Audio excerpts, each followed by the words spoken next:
Hello, you are listening to Ultra Q, episode 63. My name is Red. I'm joined by Mel. This is the most what the fuck am I watching week we've had, I think, on this podcast. There's stuff happening. With all 3 episodes. Like, I'm watching episode 19, so, wow, this is a weird one. Maybe the next one will be normal. Episode 20? No. This is a weird one. Maybe the next one will be, Also incorrect. No Brad this week. Brad is busy. He's gonna guest on Castle Super Beast next week. Yeah, he's gonna talk about Seed Freedom. Yeah. The bonding moment he had with Wooly over Seed Freedom. It's a movie that you could bond over very easily. This is the nicest thing you can say about Seed Freedom. It's like how soldiers come back from the war with permanent bonds for life. Much like the bonds certain characters make with other characters will never show up again this episode. Maybe. Yes. Yes. For a moment there, I thought you were going to talk about the bonds forged in Gundam Seed, and I was like, yeah, through cuckoldry. That's a really intimate bond, if you think about it. It is. Seed Freedom, Kira really learnt what it was like to be Cy Argyle. Briefly. I guess he didn't learn because he escaped it. It's the song. You'll never be like common people because you can just go away. Anyway. That's Kira with cooking. Why are we talking about Seed again? Coming up, we got 3 bizarre episodes of Ultraman Ace. We've got. I didn't look up before this whether belly button stuff is a Kappa thing. Yeah. We've also got ships that fly, but not spaceships, just ships, just normal ships. And we've got Captain Ryu is perhaps our most heroic captain. He's just a normal guy. He's just it's amazing how much power leveling you get just by being normal in one of these shows. Yeah, he's like it's competence through just being like, well, no, this seems strange. Absolutely not. Before we get to the end, any of that, Mel, what have you been up to this week? Is it bizarre going first? Yeah. Don't think I haven't noticed in the past few weeks you just started sneaking your way to the back. I have. Partially because I have been like the line of I've got a bunch of 50 episode shows going is getting a bit tiring. is getting like I can't just say that every week as an excuse. I can't. But also it just means I just keep an eye on times and stuff, and I'm just like, although lately I've kind of loosened up. I felt a bit better about us talking for an hour because I went back and I listened to episodes before I started caring, and it was fine. We didn't care, and I was like, oh, okay, you know what? It's fine. We can talk as long as we like. Yeah, it just gets crazy when it's like we talk for 90 minutes and then the rest of the episode is also like over an hour. Like the one time with the that one episode of Return of Ultraman that went crazy for no reason. That one did go. That was wild. That was wild. It's I'm always the one of the issues is that one of the concerns that I had for a while was, if we keep talking long, what will happen is we'll talk way longer than we wind up talking about Ultraman. Never happened. Does not happen. I think this happened like maybe once, but maybe. You know what? I can go first because I can tell you. Last night I beat Master of Arena, which is the 3rd Armored Core game. But still first gen. Yes, it's the end of the trilogy of first gen, and then second gen Armored Core 2 starts up on PS2. So I will not be hopping straight into those because a lot of Armored Core is essentially the same game every time. So you gotta pace yourself a little. Back when they were making like new ones of these all the time. Remember that happened with video game series? They just made them often and frequently. And let me tell you, PS1 Armored Core looks cool. It's really good. That's a good era to have mech games. Like, have you seen Virtual On? Yes, I have. It's pretty sick. Yeah. Armored Core 1 is a common frustration that I keep having that I kept mentioning with Armored Core 6 was I was kind of annoyed that there was a hard lock on and that like aiming was no longer an issue. And like I wanted a game where you had to aim. And I would say I still kind of I like Armored Core 6, great game. I still to some extent stand by like I would rather this was more of a shooter. I would rather the challenge was keeping my enemy in my sights, because that is a challenge in Gen 1 Armored Core, and like you can, if you're what I did in Project Phantasm, for the arena was I built like this ultralight mech with just like a lot of ammo and a machine gun to go up against these really beefy armored cores that I would then just run like a very, very careful circle around, and they couldn't keep up with me in their turn circle. And maintaining that was the challenge, because if they saw me, they would fire their huge cannons and wipe me out. Then the other aspect of it is like the whole thing where like you can build a mech that like plays to your strengths, or you can build one where its weakness is something that you're happy to work with. Like one of the developing the skill of like my mech doesn't turn very fast, but I still have to get my enemy into my line of sight, and that takes effort, that takes skill. And it's a lot of staring directly at the radar and pulling off sick shit with like, oh, I'm going to reverse, I'm going to spin at this moment, I'm going to do this, that, the other. And then, the actual violence is over immediately. It's frenetic. I really like Gen 1 Armored Core a lot, even despite how annoying it can sometimes be, and not even in on purpose ways. I just mean in like the last level of the first Armored Core is like one of the worst levels I've played. From Soft never change. Terrible platforming. But yeah, good. Actually, that's just action games, to be honest. What was that, sorry? Just as action games, to be honest. Like, how many times does Endgame DMC just have a terrible level? Yeah. I haven't. Like playing with dice, Nero. I still have not got into very far into DMC 3. I played 1. That's a game I need to beat, and I actually have to play DMC 1. Yeah. Oh, it's good. It's good. I like DMC 1 a lot. It's very like. It's a little bit of a strange game. It's like kind of odd. It is the weird like offshoot of Onimusha, just because it was trying to be the original RE4 until big airgun helmet moment here, obviously. But yes, I was gonna say.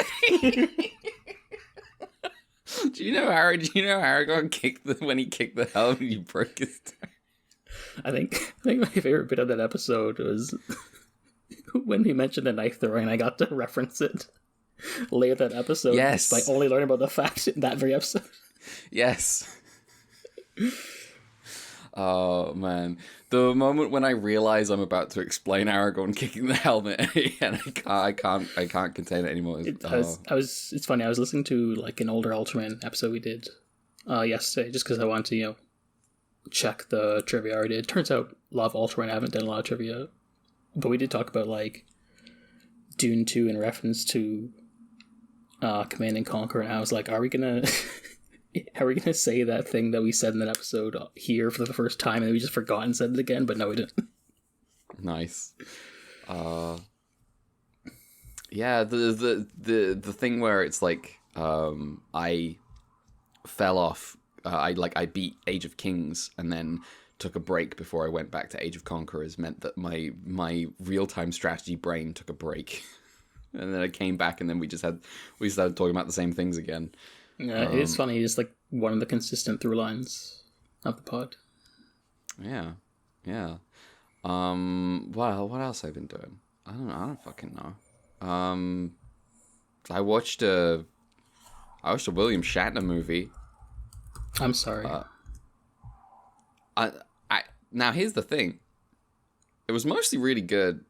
I don't actually have any opinions on William Shatner as an actor. I just know he just kind of sucks as a person. He plays a guy who sucks in the movie, but I knowingly, obviously, he plays like a white supremacist guy who shows up in a southern town when they're integrating the school. So there's going to be like 10 black kids are joining the school, and he turns up and starts, trying to rile up the populace because there's already the latent vicious racism there, obviously, and it's just that he's like, oh, you're letting this happen. It's called yeah. Okay, I was gonna ask the thing you were literally just saying. It's called The Intruder. It's from 1962. Okay. And he plays an evil bastard who shows up in this town and starts stirring this up. I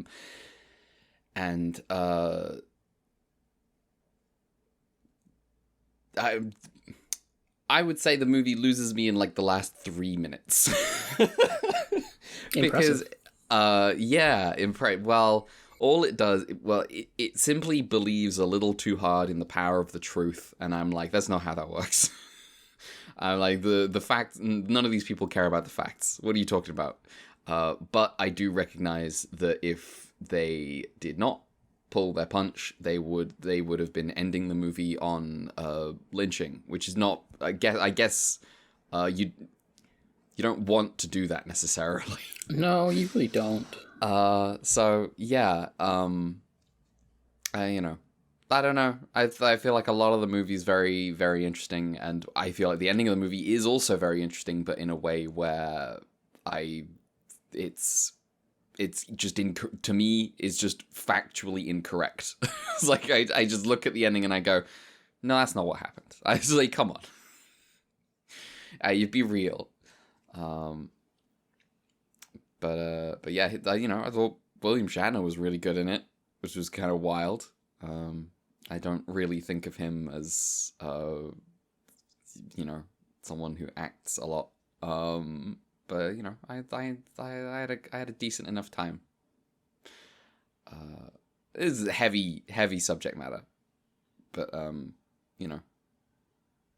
I thought it was a surprising movie for 1962, definitely. Makes sense. That's me though. That's Yeah.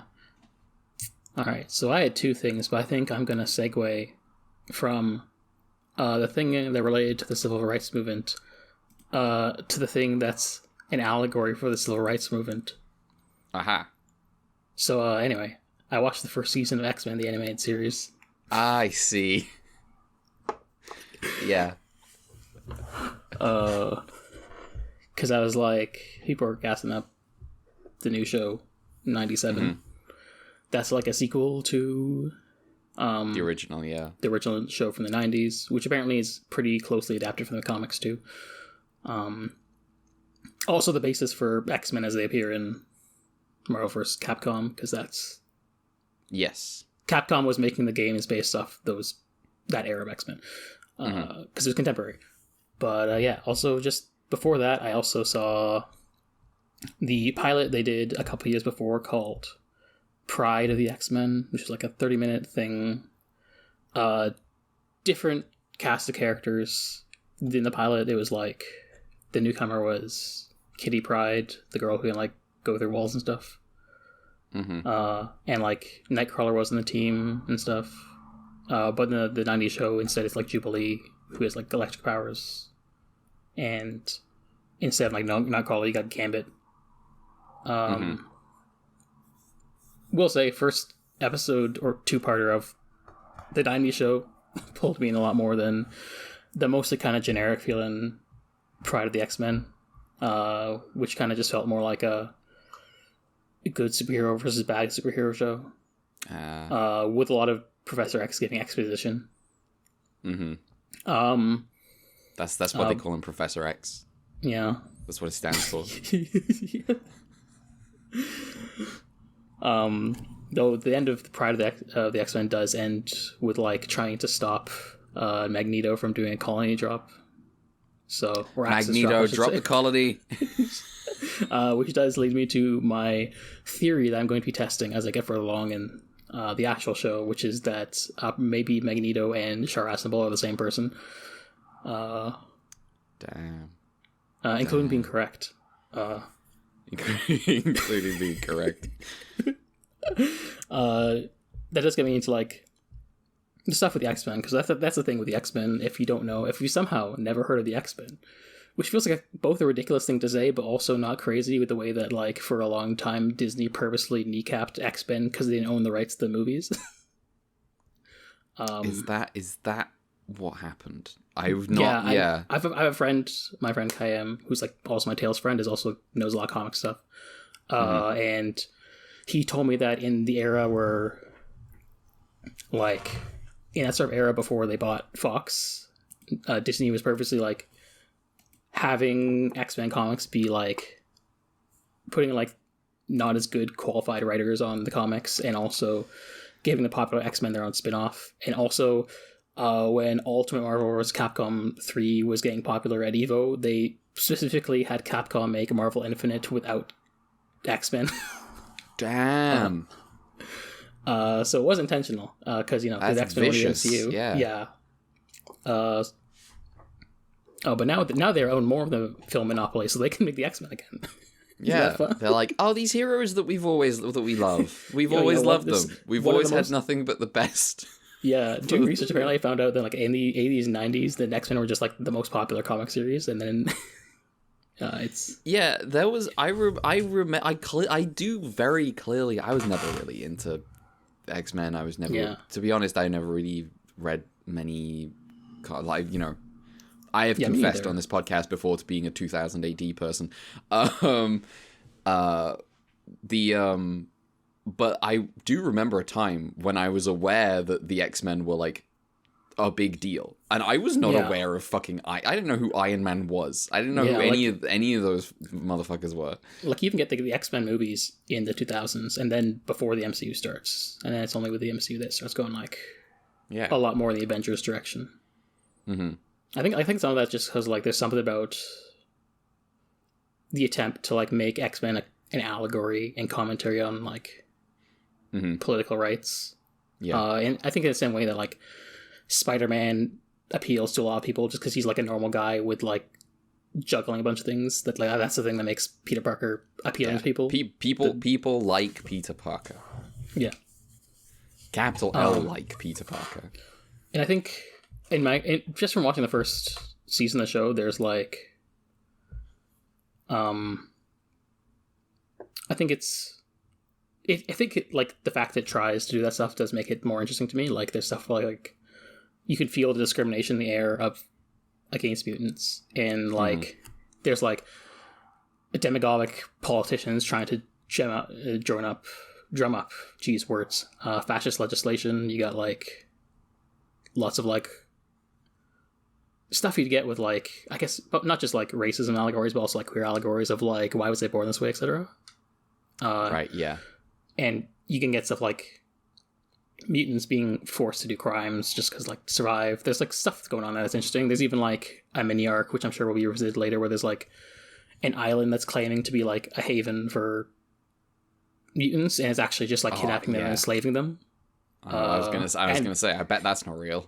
Yeah, and then there's, like, Cable is, like, existing on the island trying to do, like, a mutant uprising. So there's stuff going on. There's some sauce, but also it's, like, I also think there's, like, limitations, because ultimately, like, this isn't Disney Marvel, obviously, because it's the 90s, but it is, like, still Marvel as a major cultural institution corporation within the US, so it's obviously has some liberal... There are limits, yeah. Yeah. Like, I've heard, like, some Marxist takes on the X-Men 97 saying, oh, there's some pretty hard swings in this, but it could go in a liberal direction if, in the end of the show, as some of these things tend to do, we know the thing where it's like, oh damn, the villain has a point, we have to make them really cartoonishly evil so people don't think they have too much of a point, kind of thing. Yeah. I think that's, like, kind of true with, like, Magneto, where he's, like, saying a lot of the right things, but he does enough, like, this isn't actually sensible revolutionary politics, or, like, framing sort of, like, his mutant liberation as also, like, mutant supremacy, which also is now. That's a thing that settler societies like to do to justify not liberating indigenous people. It's like, oh no, they're going to do the same thing to us. It's kind of like, you know, you can see sort of like there are ways that making a superhero comic, you are just sort of fundamentally limited by, Magneto is the villain of the thing, and he's got to do this, that, the other, which is why he's like Char Aznavour, because he's like, which is why the truly astonishing thing about Char Aznavour is that he does the quote unquote alarming some viewers here, some listeners here, quote unquote evil thing in Char's counterattack. And it's still the movie still doesn't actually, like, make the decision that it's evil. Yeah, contrary to what most people believe. Anyway, damn, that's bold. For the audience, frame of reference, you can just go listen to the GTV episode on Charles Grant. Well, the main I have a whole thing about, because my go-to allegorical reference for, like, the Axis drop is is kind of like revolutionary violence. For example, is land reform in China, communist land reform, and I like this example because if you read the Hunan Report, it contains secret communist criticisms of Char Aznavour. Like, man, you gotta let the people do the violence with you. Yeah. Anyway. Yeah. Digression aside. Yeah. I mean, I guess my own tacked on thing of that is I'd also have, like, a criticism of Char's actions from a decolonial perspective, just because, like, well, the indigenous people gotta have the land. But anyway, that aspect, I'm sort of like the thing we're the realm of, like, allegory and, like, abstractions more than anything. Yeah, it's like it's back in the abstraction away from Double Zeta, where it, like, drew the curtain back and saying, oh, here's what the metaphors are all about, and then Charles Counterattack is like, you better fully engage with the metaphor or your brain's gonna break. Because it's a movie and not a 50 episode show. Yeah. But yeah, back to, like, X-Men. You got, like, Magneto doing things like kidnapping the president or, like, wanting to use nuclear weapons, and it's like there's ways you can, like, understand that from, like, a revolutionary perspective, but also is, like, maybe not necessarily the best tactics, and does a good job of, like, oh no, he's evil, even though he's, like, saying probably more or less the correct things about, like, liberating mutants. And also I do think there's obviously just, like, a tricky tightrope you're walking when you're, like, much like Ultra Game of the Year 2023 Final Fantasy 16, you're allegory for oppressed people is people who have superpowers that can like blow up normal people. Mm-hmm. It's just sort of like you do have to go full again, like not much like the Axis drop. You have to go fully in with like the metaphor because like Cyclops can just blast a guy's face off with his eyes, which is like, you know, a thing you have to like contend with it. And it's like, you know, someone recently told me that it's not lasers. His eyes don't shoot lasers. His eyes are a portal to a world of pure kinetic force. Listen, I don't fucking care about that shit. I found out in this fucking show that Juggernaut's not even a mutant. What? He has magic powers from like the Doctor Strange setting, and he's just like in the X-Men. Which like I had to do double take and like recalibrate myself, going, "Oh yeah, this is Marvel." Because when he was just like, "I'm not a mutant. I just have magic powers." I'm just like, you can't fucking do that in the show about the mutant powers. And I had to reset back and go like, "Oh wait, this is Marvel. Everything's connected." So Juggernaut could beat Superman. One of Superman's old weaknesses is magic. Yeah. It's just like, here's a character who's like tied exclusively almost with the X-Men, but his power comes from like a different Marvel subset story. But it's all don't universe, do that. So whatever. Don't be stupid. it's ridiculous. What are you doing? He even just says like, "No, I'm not mutant. I just have magic powers." It's like, what the fuck are you talking about? This is ridiculous. What is Juggernaut's powers that he needs magic to do them? I think his power is just like being strong. I think I don't know too much. But he's like indestructible. Yeah, he's like the screenshot I had. I'm not mutant. Like, what are you talking about? His powers are magical. Yeah. Stupid. Comics are silly. They are. He's like, he just draws a lot of weird questions when you're like, the X-Men exists and you're trying to tell a story about the world from like, you know, this setting where there's mutants. But also, somewhere in New York, there's just Spider-Man and Captain America. Spider-Man loves teaming up with the X-Men in old cartoons. Yeah. He loves doing that. Yeah. There's sometimes you just get like a blink and you miss it shot of like a reference to something. Like in like one of the early episodes, you have Sabretooth. Like you have Xavier doing a deep dive on Sabretooth. And like he's like you just get a shot of like Deadpool for a bit. That's fun. Like someone like there's a shot of like Ghost Rider at some point just for a second. So it's like, well, they're, you know, having like Easter eggs for people. Two other discoveries I made. One by like through the course of just like a live tweeting and like a tweet I made about Wolverine blowing up like crazy. I found out he may be Métis, which is interesting because I thought he was just the white guy. You might have to explain what this is in reference. I don't know what that means. Okay, so Métis are an indigenous nation within the prairies of Canada. I see. Who their ethnogenesis came from like intermix of prairie peoples and French fur traders. I see. Okay. So, and they developed into their own nation, and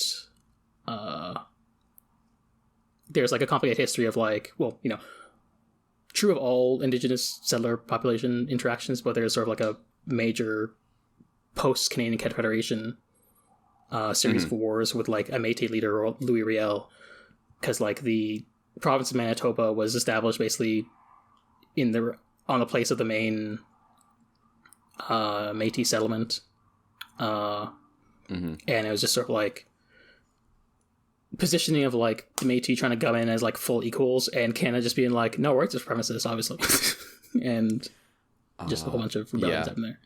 Okay. But yeah, so I did not know about this. I did see the tweet that caused you to learn about this, though. I did approve of the tweet. I thought it was funny. Yeah. And then also I found out that important discovery as well about Wolverine is that image of the meme with like a Wolverine looking at like the picture. Oh yeah. It's fucking Gundam Seed coded because it's actually about cucking.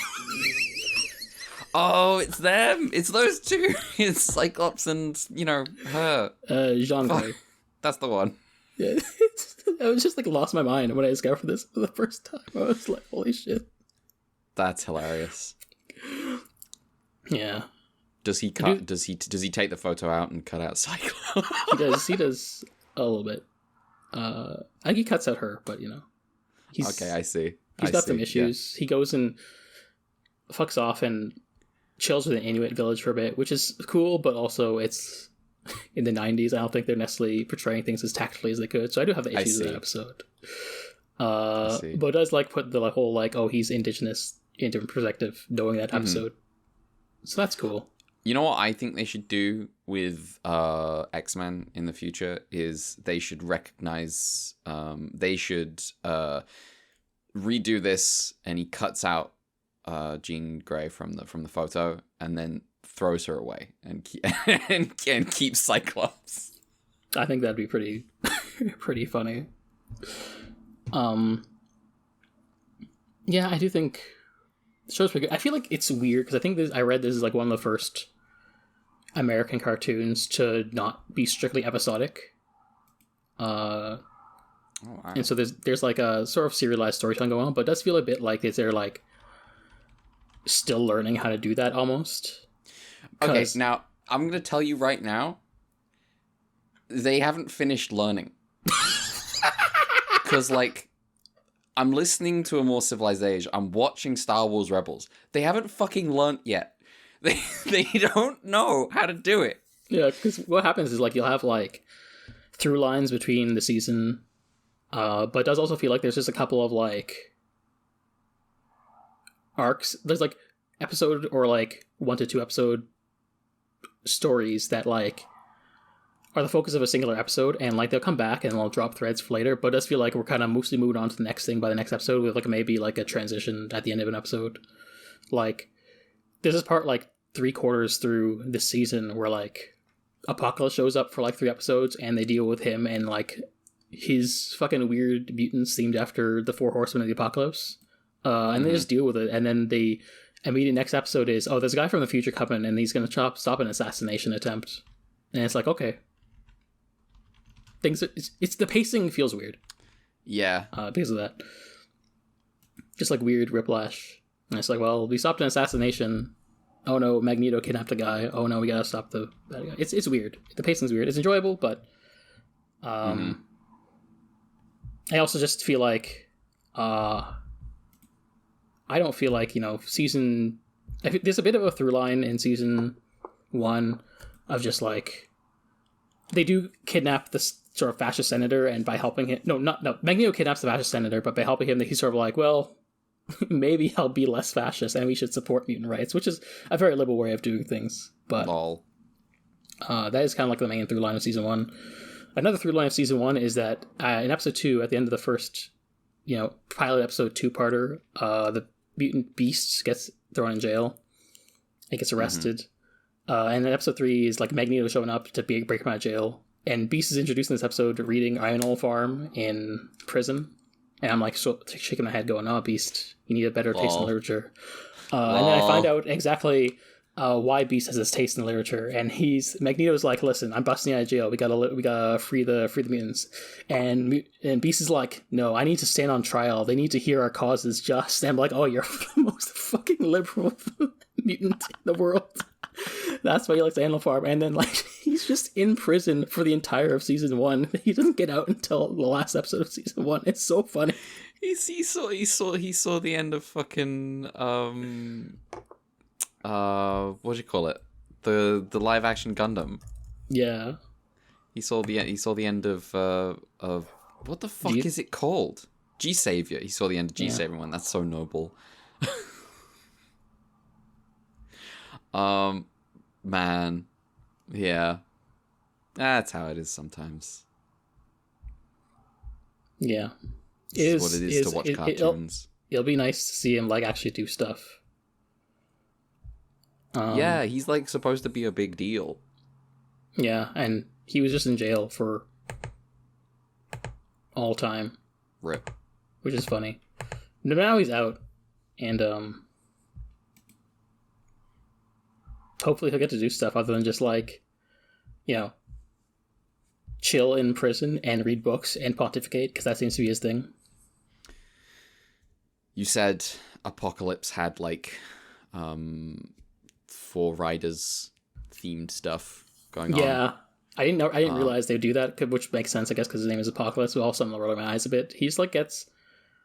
I think there's like a major X-Men called Angel who gets brainwashed by him, to become Archangel, or his version. He's like, "Oh, you're my death" in this one, but then he just gets three random bozos. They're like, "Oh, you guys are pestilence, famine, war," Yeah, this is. I mentioned 2000 AD earlier, and I'm like, oh yeah, just like in Judge Dredd, there's the dark judges. Yeah, and then like, Archangel, of course, can fly, so because he has just wings, but the other ones are flying on these fucking robot horses. It's really hell yeah, that's what it's all about. Yeah, well, yeah, I had a good time. I'm looking forward to seeing where next week's seasons go. I hope it gets like better. If this is enjoyable, I feel like there's a lot of room to grow and improve. Yeah, but this is This has been me watching Clone Wars and Rebels. Has just been like, you know, sometimes this is pretty good. Yeah, just is it gonna become that masterpiece everyone keeps calling it? Where's the no. Star Wars Rebels was like, people were saying, oh yeah, it starts bad. It starts kind of mid, and it gets good. And then I watched season 1, and I'm like, it's pretty good. I guess I'm really excited about where it goes. And then I'm like 5 episodes from the end of season 2, and I'm like, well, this has been terrible. This was so much worse. So, I hope 3 and 4 do all right. Yeah. But yeah, I think there's 4 more seasons of X-Men. This one. This one, and then I can get to the new thing. Nice. So we'll see how that goes. Cool. Yeah. You had something else? Yeah. I don't think I need to talk about this one as long, because it probably isn't as much to say. That's okay. But I finished, finally, the Frieren anime. Oh, Beyond Journey's End. Remember that? I do, yeah. Months ago. I mean, the thing that happened with Frieren, as far as I can tell, is that it starts really, really strong, and then it gets normal by the end, and so people weren't talking about it as much. Yeah, I think the second half does feel more quote-unquote normal compared to what was before. Mm-hmm. Because the second half of the show is like the first half of the show is basically them still. Yeah, they're doing the mage exam, and you got like a tournament arc situation going on where you meet some new guys, and you get to like these new guys because they're all quirky and fun. Mm-hmm. And you get like the green-haired sicko girl who's funny. Yeah, everyone loves her. Yeah, kind of fucked up that her name is just the German word for bad, but that's funny.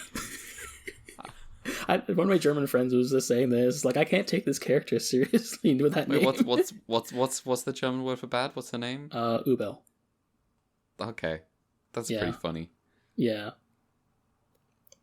she just got like a funny expression, and she's like, "Haha, I'm the sicko," and then she's paired up with like a character called Land, whose like thing is like.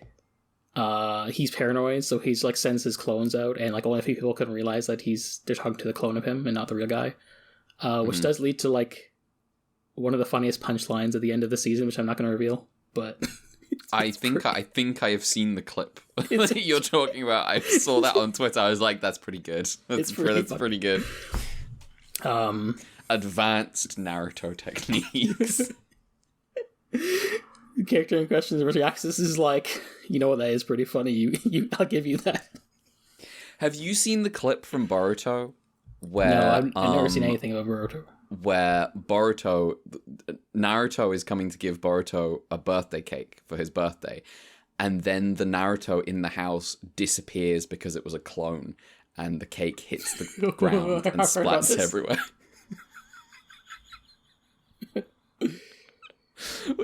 which I was like, this is doing Naruto dirty, but that is really good. That is really funny. Not quite as good as Sasuke saying goodbye to that Velociraptor that he he bonded with. Anyway, Frieren, sorry. The clones came up and I was, Naruto brain engaged. Yeah, it's basically like Fern and Frieren want to get like certification as first class mages. I think it's because like to get to the place they want to go, they only people with that certification can go in. And despite being the hero, Frieren doesn't have a license. It's part of it. And so you just have like fun characters that bounce off each other as you'd expect from a tournament arc, as they all kind of like have to work together.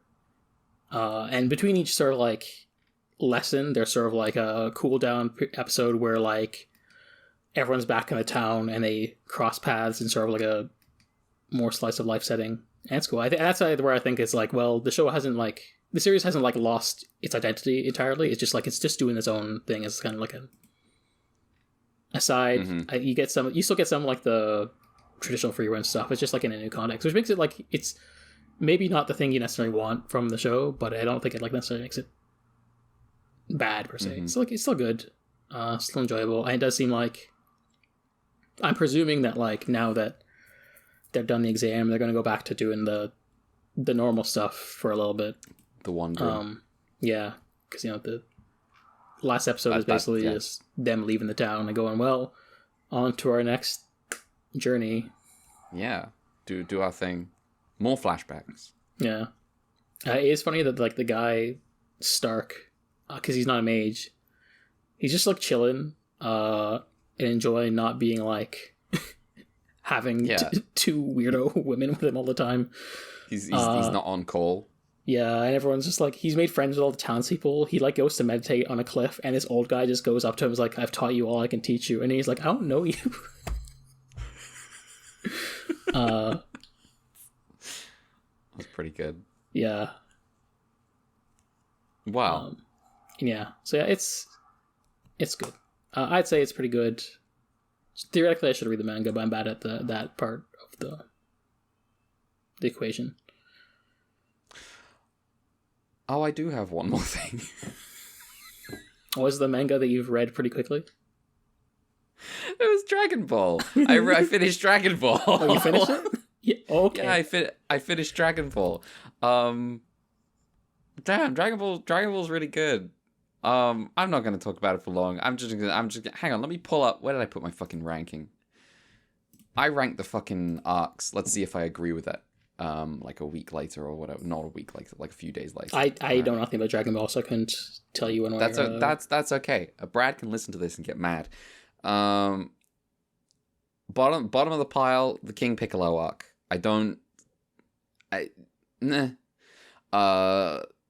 Ninth place. The very first arc where, everything's had, it's the most lecherous of the arcs, and it's like, it's a fun adventure, but it's like, also, it's just, everyone is trying to assault Bulma all the time, and I'm just like, I'm not built for this. I'm simply not in the 80s right now. Number 8 is Frieza. I think it's overrated. I think Namek's fucking boring. I think it really... Vegeta and Krillin are doing their best to not make it boring. And for this, they are my guys. Number 7th, 21st Tenkaichi Budokai, which is the first tournament arc in the show. It's the second arc. Number 6, the 22nd Tenkaichi Budokai, which is the next tournament arc in the show, and the one where Ten Shinhan is cool. Number 5, Red Ribbon Army, including the Fortune Teller Baba stuff afterwards, which is cheating, but I'm doing it. I think the Red Ribbon Army is really good. I'm a big fan. Mercenary Tao Pai Pai is amazing. It's just good shit. Adventures. And then number 4 is the Saiyan Saga, because Goku versus Vegeta it simply hits.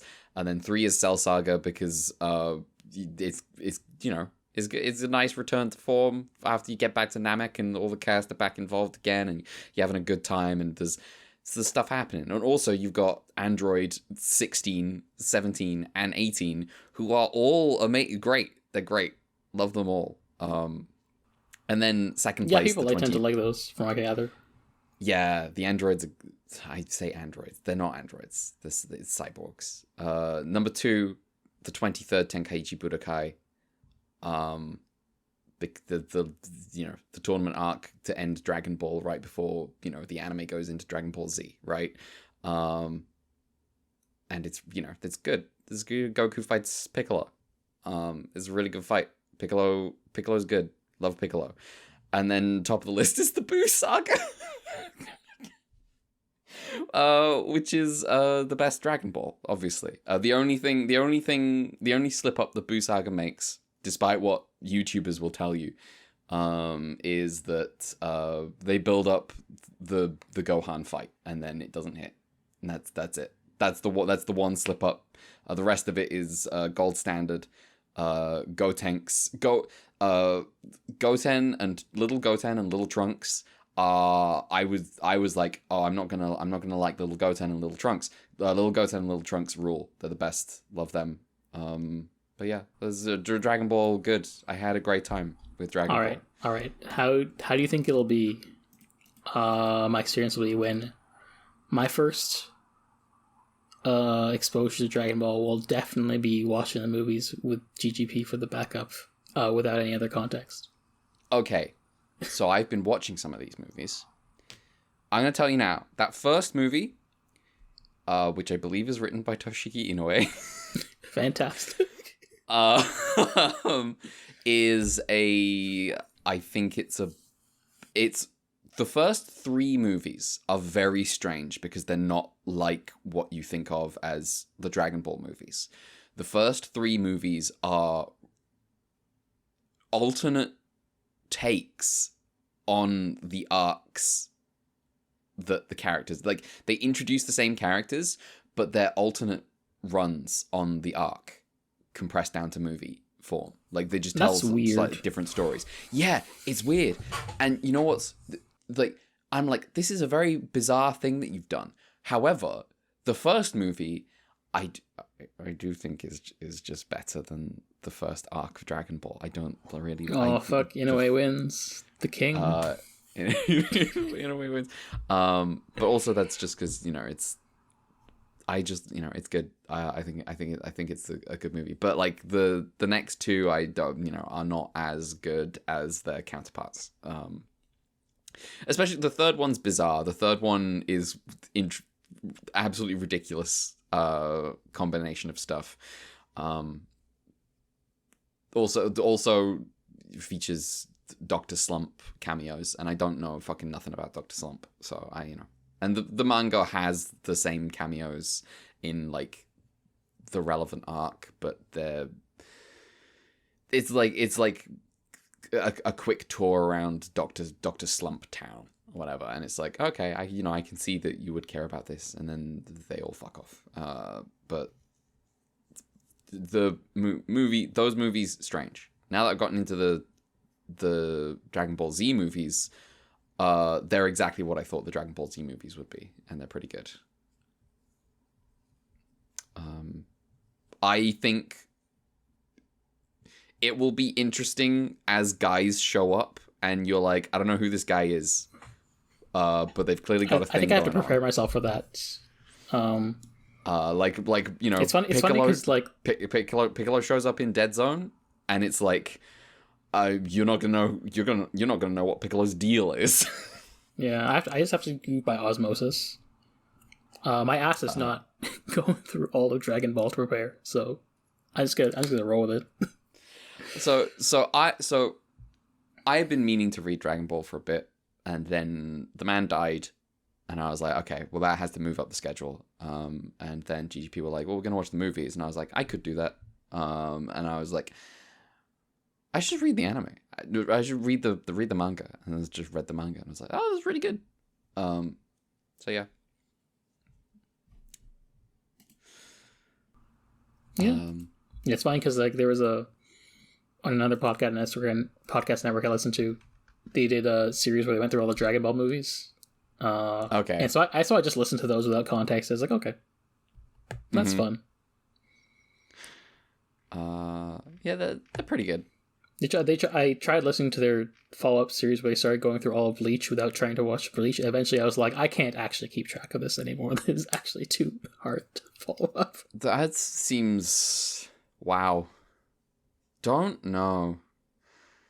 Bleach is complicated in the way that someone who isn't good at writing makes things complicated. However, I was blessed to not fall off until they got to the Bount arc, or past the Bount arc, because then I was able to have context for when in their main podcast series, all the ways that the villain of that arc somehow alter their brain chemistry. Oh, okay. Man. Bleach. Yeah. Stupid. Anyway. Yeah. That was Dragon Ball. Is that us? Is that we've... Okay. In which case, we can start talking about motherfucking Ultraman Ace. Episodes such as episode 19, Mystery of the Kappa House, featuring the Kappa Choju, King Kappa. Too many Kappas. Too many kings also. Yeah. You keep putting king in front of... Yeah, King Crab, word. King Kappa. You need finesse. You need something interesting. You gotta save your kings as well. You can't just throw out the title like that because you're really diminishing the standard. Yeah. Of who gets to be a king. Yeah, it's not like these guys aren't reaching the level of Kingosaurus III after all. Yeah. All right. Let me take a drink.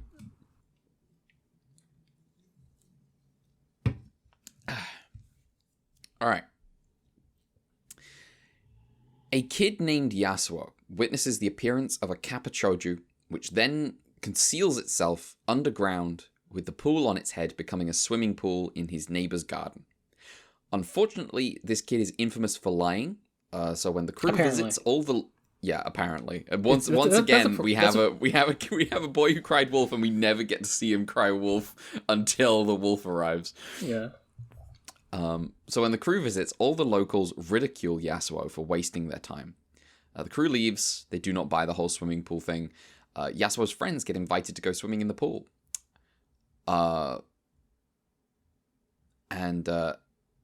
Yasuo insists they shouldn't go. Something will happen. They go anyway, they swim, and they get sucked into a whirlpool. Later, the boys re-emerge from the pool, and Yasuo asks them if anything weird happened. They say no, but Yasuo points out, you're missing your belly buttons. Yasuo's sister now says she's been invited to the pool by the neighbors, and Yasuo warns her not to go.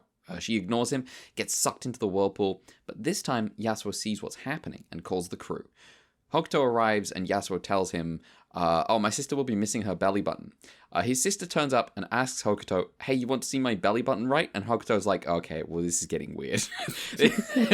I don't like this. I did not receive training for this.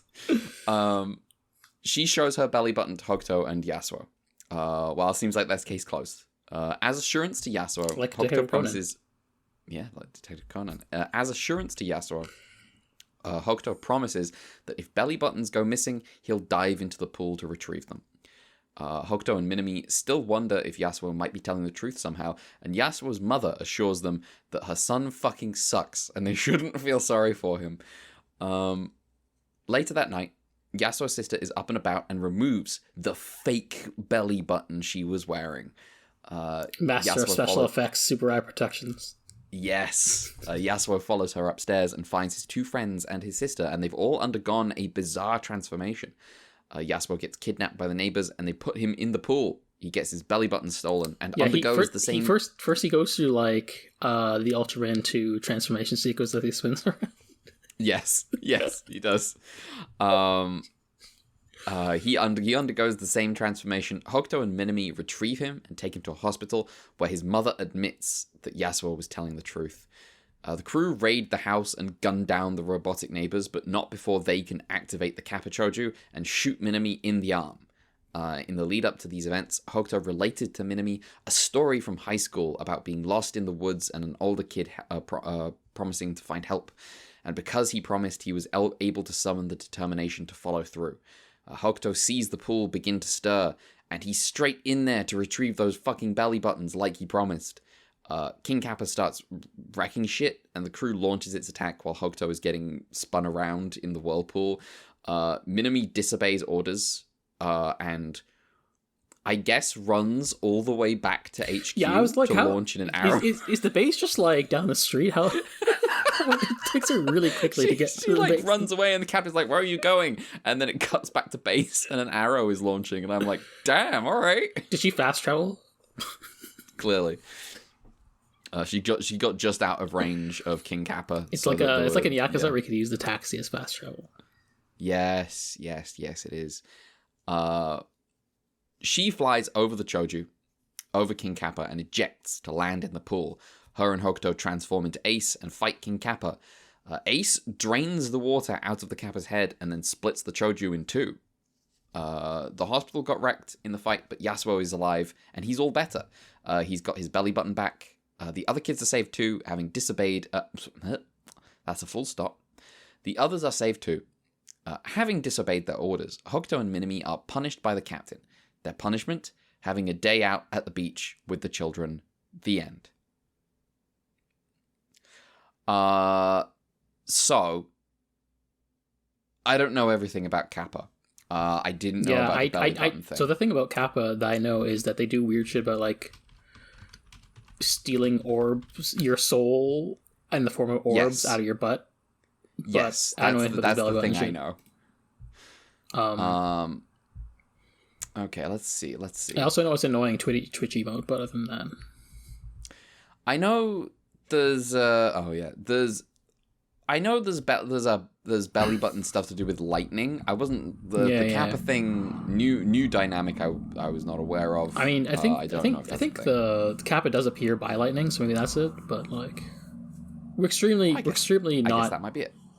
Knowledgeable in Japanese folklore. This is a creature from folklore that we're just not that familiar with. Yeah. But if anyone has like a contacts, feel free to email in just so we fucking know. Even if you're like listening to this like 2 years from now, and you just happen to be like a person who knows folklore, it's like, okay, we can talk about it whenever we're watching Tiga or something. But yes, the whole like folklore. So once again, we're seeing an example of this.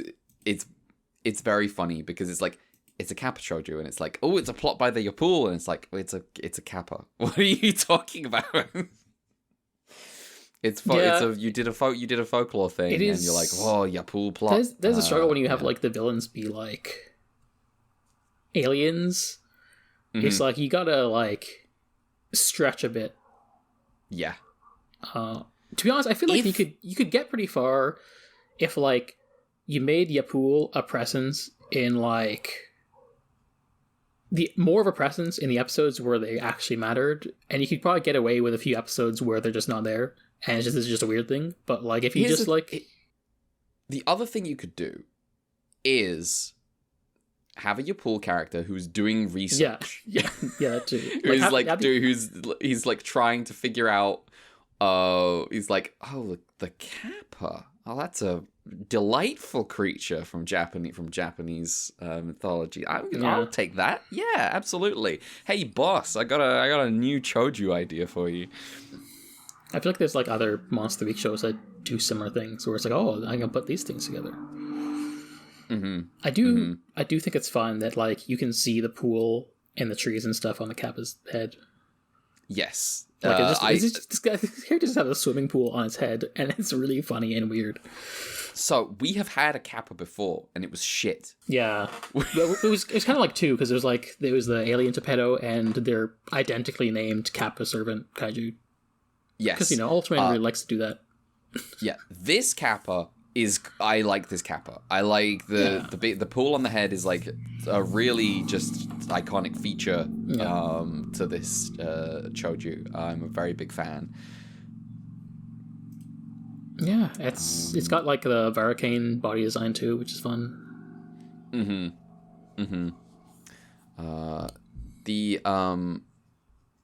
The whole scene at night where Yasuo is like creeping upstairs and finds all the like semi-transformed. Yeah, can we talk about the fact that this episode feels more like a horror episode than most of the summer horrors? Yes, this is kind of where I was going. I was like, damn, we really spent summer horror series on shit like on the King Crab. And good episode, but maybe mislabeling of the name. Yeah. Like I probably like the King Crab episode more, but this one is probably more appropriate of being the horror series. Very little is going to top the King Crab episode. But yeah, this is I thought it was a very very effective little bit of TV horror. Yeah, the real body horror stuff going on. Yeah, it's good stuff. It's also really funny when they gun down the couple and their robots. Yes. Oh, they shoot the guy, and then like suddenly he's like twice as big as he was before because he's now got a huge like special effects prosthetic on like his chest. Yeah. He's like noticeably twice the size that he was before. It reminds me because I saw the clip the other day of like the Android 01 episode of Ultra 7 where Dan shoots the woman and then it just transitions to the woman to a mannequin and she falls over. Yeah. Yeah. That was good. When I was writing the summary for this, I got to the bit where like Minami, the captain, was like, "No, you can't go fly an arrow because you're injured," and I was like, "When the fuck did she get injured? When did that happen? When did that happen?" I needed to rewind, find where she got shot. It's nice that she does anyway. I also do enjoy she just like gets in the plane and like dives into the Kappa's head to do the transformation, and it's cool. It's pretty sick. So someday someone is gonna ask Slime, okay, so why do you and Hokuto keep pulling off these trick shot ejections? Nobody does Ultraman Ace just like show up out of the Kappa's head and do they question this? We don't know. The secret is that this team has demonstrated their obliviousness, and they will do in the next like 2 episodes. The willingness of the members of the terrible monster attack crew to simply believe that everyone else on the team is making shit up is so wild to me. They must have learned it's learned practice from Matt, because that's where they started animating it. Yeah, but it's next episode we'll see a lot of like Hokuto's like, and no, there was definitely a ship flying through the sky, and everyone's like, you probably hallucinated it. It was probably a mirage. And it's like, you have seen some crazy shit. It's in your line of work.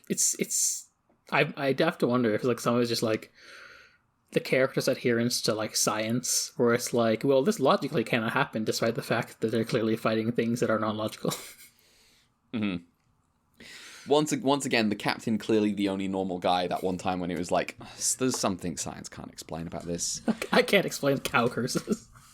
I can't. I don't have an explanation for the cow curses. I'm not even going to try. To do so would be embarrassing. I wonder if Ryu's our best captain at the moment.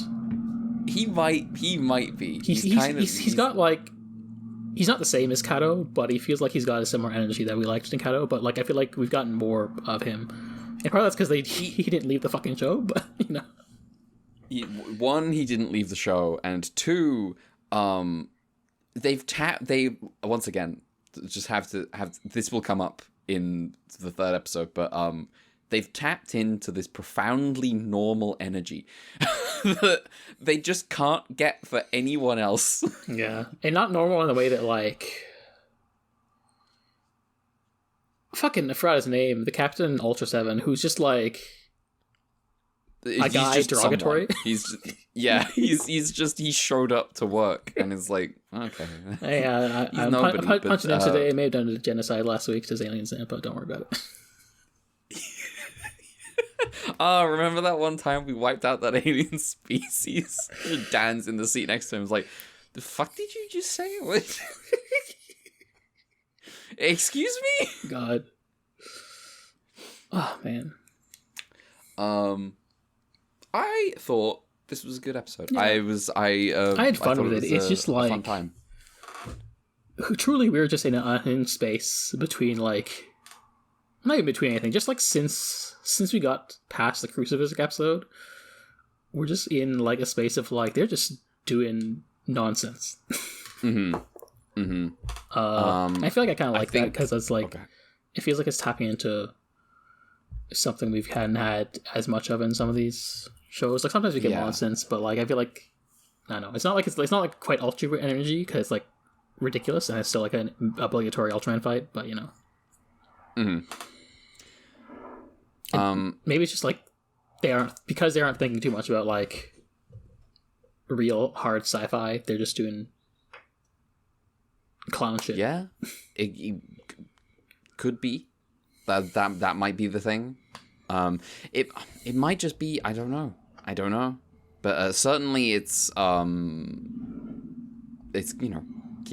keeps it interesting. Yeah.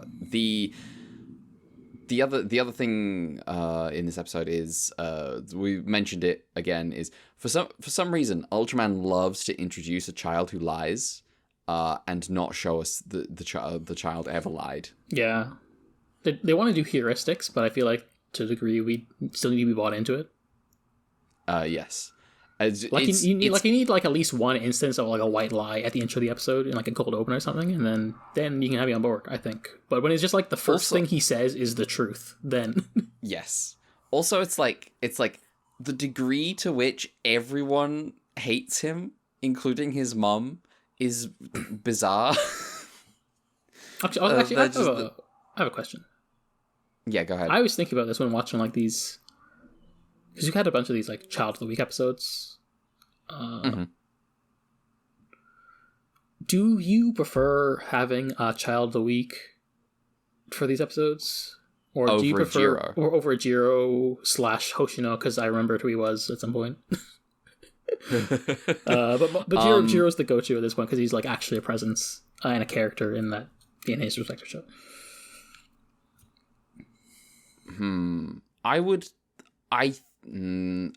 the one hand, here's the thing: you want a Jiro and have the occasional new kid. Yeah, because then you can have Jiro interact with the new kid. Yeah, and also and that's your you can't just have Jiro suddenly be the boy who cried wolf unless he's established as being that kind of guy. But maybe you can have like as much as clearly in Ultraman you can make shit up sometimes. Yeah, there is a degree to which you can't. Yeah. So yeah, I think the ideal for me is you have a Jiro because Jiro is so important. Yeah. He's just a bizarre little child. The two, I feel like the two characters we have in our pantheon of like most important to Ultraman is Ide and Jiro at this point. Ide and Jiro, yeah, them's the guys. Incidentally, for some reason, speaking of Ide, because the episode I listened to yesterday, listening back, was the one where like we see how Ultraman teleports himself as Hayata, and we just get Ide going, was that Ultraman? And that just never comes up again in that show. Remember that? I remember positing the idea that you could make a version of Ultraman where Ide keeps wondering if he's Ultraman every week, yeah, but everyone else finds out. Yeah. And Ide doesn't. It's just funny that like it never comes up again. That he's just like, wait a minute. No. Ide's just like, damn, what the... It does make the Toronto episode more funny if Ide knows Hayata is Ultraman and Hayata's telling him, you need to deserve it if Ultraman shows up. He's like... Man, Ide, that would push Ide over the edge. No wonder he's already... Yeah, we get punished Ide immediately when they got Hayata looks him in the eye and says, Ultraman will only save people who, really put in the effort to be saved. Hayata just sitting in like a lawn chair. Yeah. Man. Oh, Ide. All right. Do we have anything more to say about this episode? I think just the trivia stuff we can do. Yeah. Let me find these things. Yeah. Brad, grab them. Oh wow! I think Brad just got screenshots of the wiki, which is fair enough because he said there's just no. Busy. Well, he's busy hanging out with Willie, Castle Super Beast. I'm pretty sure he's not actually doing that right now, but also he said like these are all guys we've heard before, so he doesn't need to give bios or anything, so it's fine. Mm-hmm. He better plug the show when he's on Castle Super Beast. Yeah, just tell him. Oh yeah, we had this podcast of Seed Freedom. Yeah, you can listen to us. Yeah. You can listen to us be correct about G-Witch. Yeah. This first episode directed by Masanori Kakehi, written by Masao Saito. I don't know what they've... Yeah. I can't remember what they've done previously, but they've been on the show. Yeah. They're not new guys. So I would like... Shout out, calling Brad out. I wouldn't mind if he did get on that spreadsheet, just so sometimes it'd be nice to be like, oh, this person worked on this. Just as a quick reference. Because I feel like unless it's like, Kinjo or just Soji or someone like that, I'm going to forget what this guy worked on whenever he says the name. Mm-hmm. I don't even remember what the special effects directors my guys did, so, Damn. Speaking of which, special effects director for this episode is Kazuo Sagawa, and again, King Kaka was made by Akihiko Aguchi. Cool. All right. Well, if that's all about episode 19, we can move on to episode 20. Which is Stars of Youth is the Stars of Two. That doesn't sound correct. That's what I got, though. I don't know what they meant by this, but... I don't know what they meant by this. Featuring giant cicada choju Zemistla. On a routine patrol, Hokuto is flying towards the North Star. He reflects that his name comes from the Big Dipper. Whoa, Hokuto Sei is the name of the Big Hokuto. Dipper, and my name is Hokuto Seiji. What's up with that? That's crazy. It's crazy. It's almost like my parents planned this. Yeah, he suddenly sees a ship, not a spaceship, a regular floats-on-water cruise ship, fly from the North Star and go straight past him. He observes the flag's design and radios the incident in. Back at base, everybody thinks Hokuto imagined the ship or saw a mirage, as there was nothing on the radar up there with him. He was alone. The captain recommends Hokuto take a vacation, and Hokuto agrees. The first place Hokuto goes has a cruise ship in the port called the Scandinavia. He sees it has the same flag as the ship from the incident and gets shouted at by a young man called Shinoda for messing with his flag. His flag? Yes, Shinoda introduces himself. For 2 years he has lived on this ship, waiting for it to move again. See, ever since an accident 3 years ago, it's been stuck here as a hotel, and Shinoda was frustrated and looking for meaning in life when he came across this ship, which used to be called the Stella Polaris. He decided his meaning would be in seeing this ship sail once again. He absolutely does not believe Hokuto about the flying thing. He definitely doesn't believe him about the flying thing when Hokuto wakes him up in the middle of the night to tell him, it's flying right now. And then when they head outside, it's not flying right now. When he's not pulling a Yasuo, Hokuto is reading up about the ship and remarks about the accident from 3 years ago. The accident what the fuck is this sentence? Well, Hokuto is reading up about the ship and remarks that the accident from 3 years ago took place around when he joined TAC. Which is when I start questioning what time scale this show is operating on. Excuse me? What do you mean this has been going on for 3 years? The fuck you mean? 3? What do you... Does he mean that he applied 3... that he's been in training? That there was years of training first? Or does he mean like this show the first so half, far has covered 3 years? Yeah, has the show covered 3 years, or has like the first... Does like the intro of episode 1 take place 3 years before? I don't know. Yeah, what's going on just here? Just drops it out of nowhere. Hokuto's wild information. Did they just forget like how they forgot Matt's space was underwater?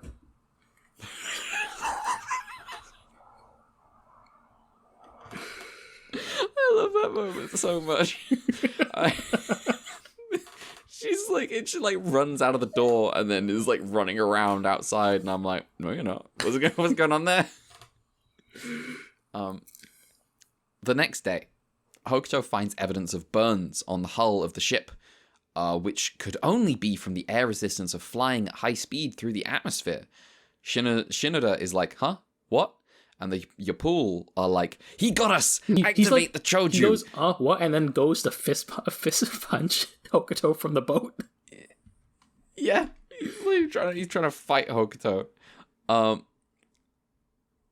When the Yapul are like, he's got us, there's got to be a Yapul in the back who's like, boss, I don't know that he's got us, actually. He saw some marks on the side of the ship. I think we're good. Anyway, a nearby just cliff like, how did you know that was a fake Chaos Emerald? And Hokuto's like, well, you just told me. Yeah. That's nice. A nearby cliff ruptures and a giant cicada choju called Zemistolar appears. Annoying to pronounce because the English I have been given, I don't know if this is the official localization of Zemistolar's name, but they haven't put in presumably the syllable that is between the S and the T, or between the T and the L. Yeah. Anyway, the crew attacks while Shinoda and Hokuto swim to a rock after a brief fistfight. Hokuto urges the crew to attack on the radio, and Shinoda's like, but you might destroy my ship? And Hokuto asks him, what's more important, the ship or the people of this town? And Shinoda says, well, my ship, obviously, and dives back into the sea to swim to the Scandinavia with Hokuto in pursuit. Honestly, incredible. Thank you, Shinoda. Shinoda decides to try to free the Scandinavia from the chains and let her drift, and uses dynamite. Hokuto is like, why do you have dynamite? And Shinoda's like, don't ask questions, light this fuse. He runs out of dynamite with one chain left and pulls a hacksaw and sets to work. This man will not be deterred. Zemistolar lifts the ship into the air using telekinesis, and Hokuto goes, oh, okay. Zemistolar drops the ship back into the water. Minami, that says Miami, Minami gets shot down and crashes in the sea, so Hokuto dives in after her. They transform into Ace and fight Zemistolar. Shinoda cuts through the chain to free the ship, and then gets blasted overboard by a jet of flame. He floats and watches the ship drift in the sea, and Ultraman beams Zemistolar to death. Later, his things all packed, Shinoda decides to leave the ship. He tells Hokuto that waiting did nothing. I had to act to get the ship moving. I'm going back to college. I understand now. The ship was a metaphor. The end. And I'm like, if you say so.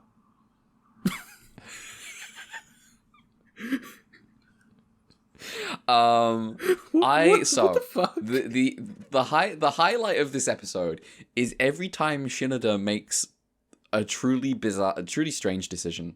I've said bizarre so many times on this episode. He makes a very strange decision and follows through with it to a degree that a normal person would not. Very, very fun guy. Him just like constantly like 2 seconds away from punching Hokuto in the face, is a very cool energy. I like Hokuto's fits this episode. They're fun. Yes, we get to see casual Hokuto. He's got like we will get another casual highlight next episode. That's pretty good. It's fun just seeing like he's got like this white collar on, this white collar jacket on, which he trades for like a black one later, which is because he's serious, doing serious investigations. Oh, you're right. He's exchanged innocence for serious business. I do think getting a degree is exactly like just unchaining a ship with dynamite. Yeah. Now, okay. Here's my thing. I spent most of this episode assuming that he was like working to fix the ship. Yeah. And at the end, he's just like, it starts to become apparent maybe that he's not doing anything. He's just waiting. Yeah. I felt like that could have... I felt like that would have been like the first point of interrogation, is you're not trying to fix the ship. You're just waiting for the ship to start moving one day. And he's like, yeah, I only realized that was what was happening right at the end of the episode. Yeah, I just... strange. This is a strange, unhinged episode where I'm just like, I don't know what they were doing. I don't think there was actually a bond between these two characters at all. Hokuto was like, I understand you. And it feels like he just got mentioned. And I think Shinoda is very right when Hokuto gets off the phone. Shinoda's like, no, you don't. I don't think you get me at all. It's true, I don't get him either. No one gets him. I don't get you, Shinoda. What are you doing? He looks busy. Apparently he's not. What is his relationship with this boat anyway? Does he own it? He saw a... Oh, yeah, okay. So this is another question that I had, is like, he's talking about it like it's my ship, and you start to realize, well, he doesn't own the ship, because it's apparently a hotel. And I'm like, are you paying to live on this ship? What's happening here? There's like are you a stowaway? Are you a stowaway on a ship that's not going anywhere? The sweet life on deck. Yeah. So, yeah. Did you know? So do you know why those shows all have names like that after a couple of seasons? Yeah, because Disney's fucked up and doesn't want to like. Yeah. If you reboot the show, you can like reboot the contract. Is this fucked up? Yeah. So anyway, which between these two is Hokuto, Zack, or Cody?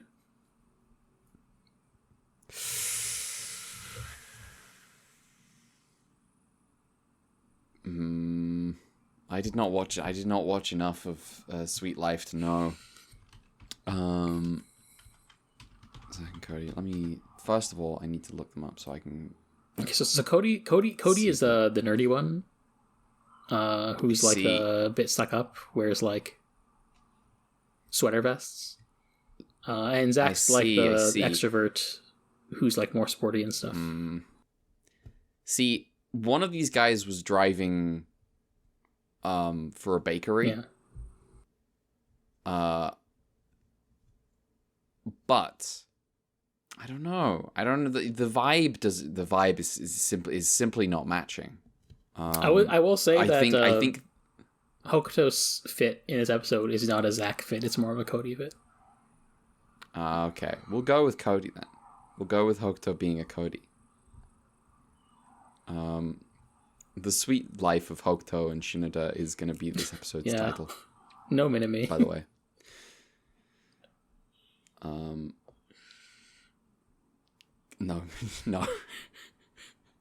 Minami. This episode is kind of like hampered by the fact that Shinoda is like the guy, is like the center of the episode, but like the episode does not adequately explain what Shinoda's Can I deal pause you for a is. second? And yeah, go for it. I just have remembered that in light of Minimi's evil actions last episode, she was also a nurse in an orphanage in episode 1, and now I just have uncomfortable questions that I had to put on air. Oh my god. She started this show by saving a girl in a wheelchair. That's what Hokuto was running over to help her with. Damn. This is a dark arc that she's been on. She hasn't done that before. Does she have prior history? Man. It's, yeah, it's possible. We don't know.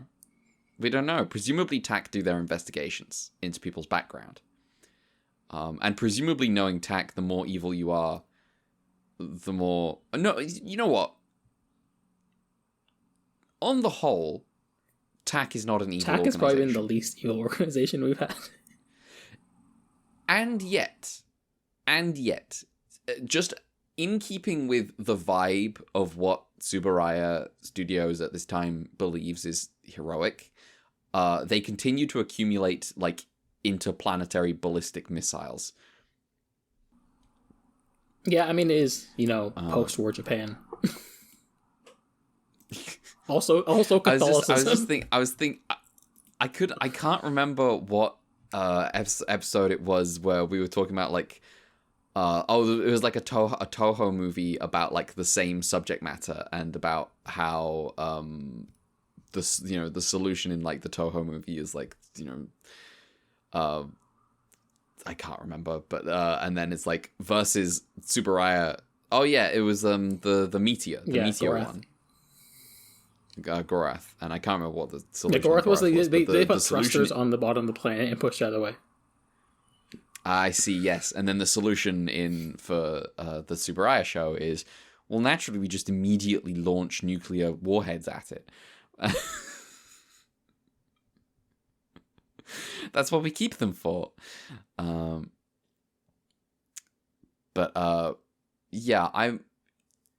Shinoda in this episode is just like, I really enjoy his stupid antics. He's fun to watch, but also like, what are you talking about? Yeah, it's like, it's like, oh, I've got dynamite. Hokuto's like, why have you got dynamite? It's funny. It's funny like, that like he started playing on dynamite. And I was like, did he just go to the Acme factory? And then the show makes me feel like a sane person because Hokuto also asks why he has dynamite. Yeah. If he did, I would have been just like, why? What is going on? It's an odd choice. I don't know how much dynamite would do to that thick metal chain. I'm not sure in real life. I'm not an explosives expert. Yeah. But him like grabbing a hacksaw to just like go at the last one. And I'm like, dude, you gotta the ship like moves a little bit at the end, and he's like, oh, it moved. I'm like, this your thing? And he's like, oh, it turned out, Hokuto, that the ship was a metaphor for my life, and I need to go back to university. And I'm like, hey, listen, dude, whatever you say. You're clearly off in like some world where this all, this is all fine and normal.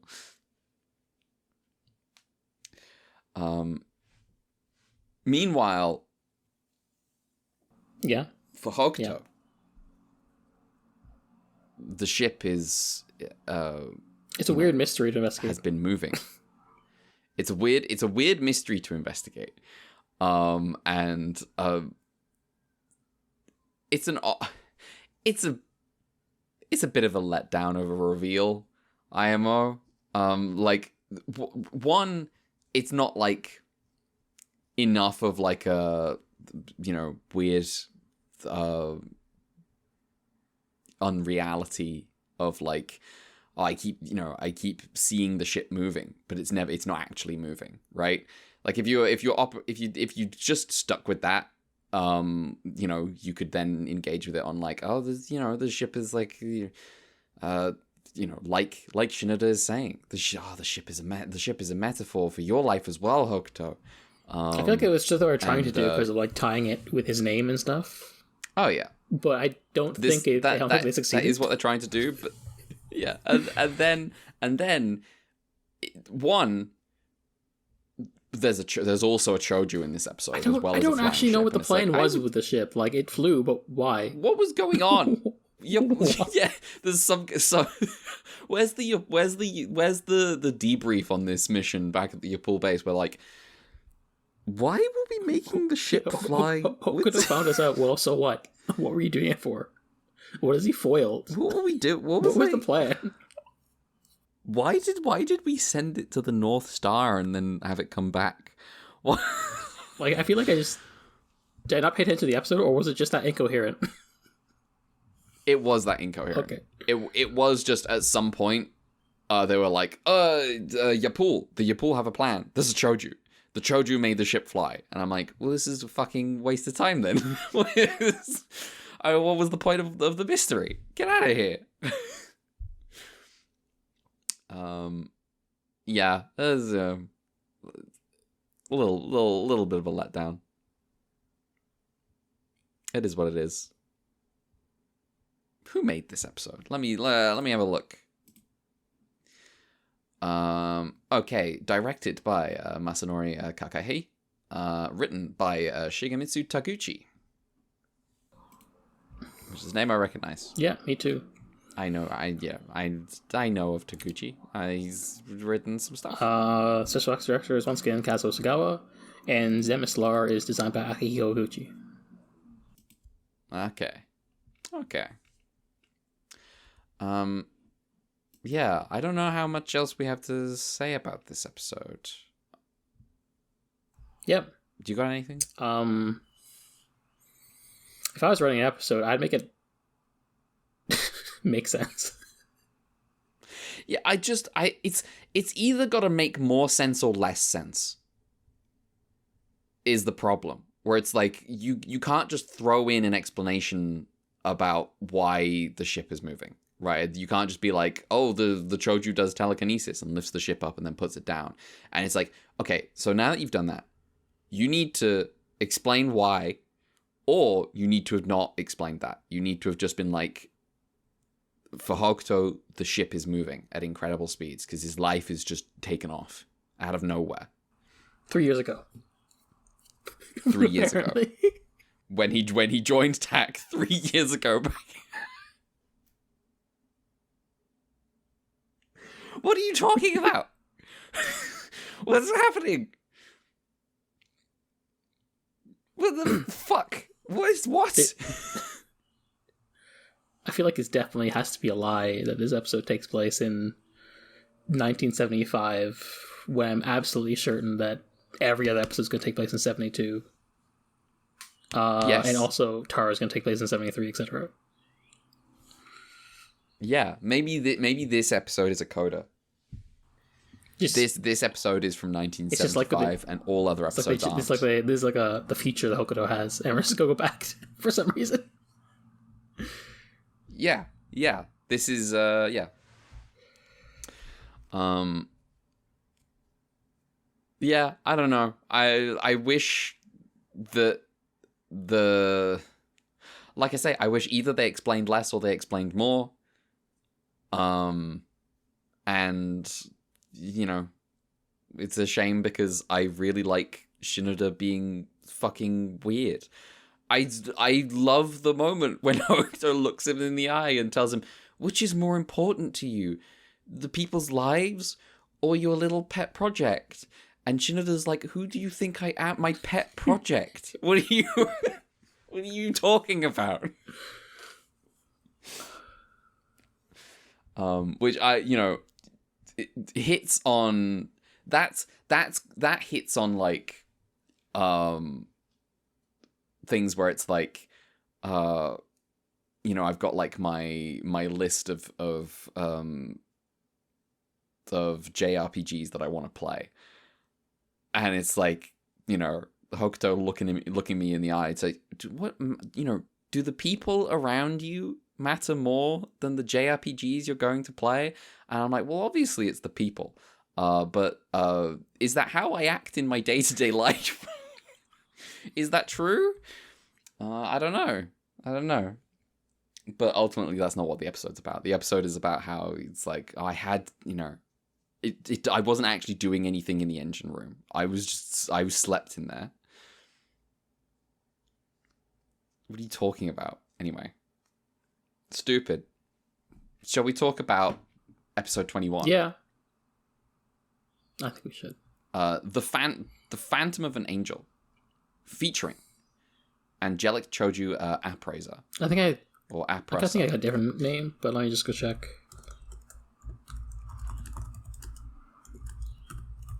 Because I've gotten lazy with actually taking the name of the episode.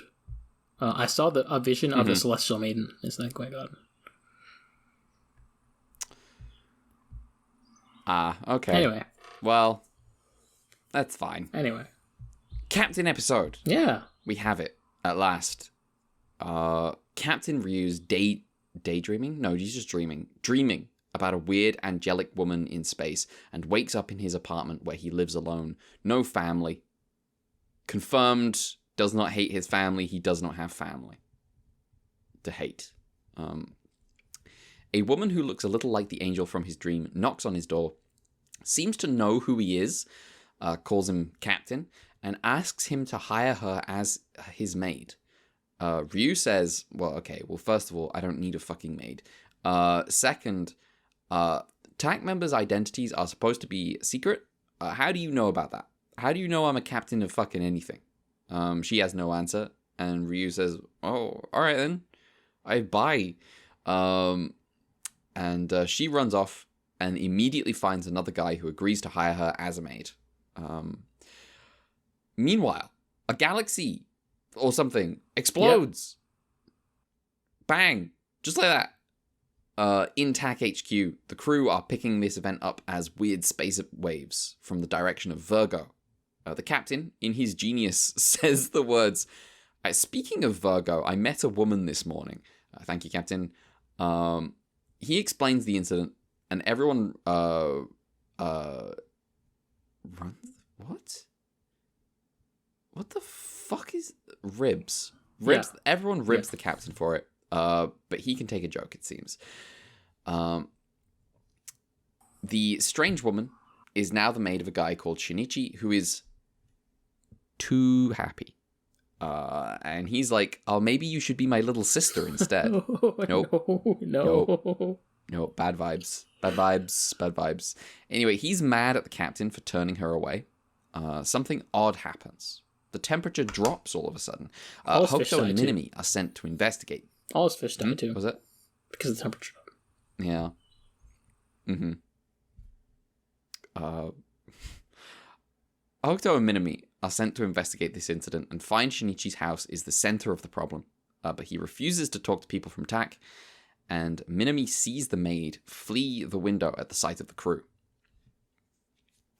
The two relate the story back at base, and based on just how beautiful Minami says the woman was, the captain decides, that might be the woman who knocked on my door. I forgot. Did they talk to the guy first? Like, he was like, oh, TAC is bad, I hate you, cuz the captain.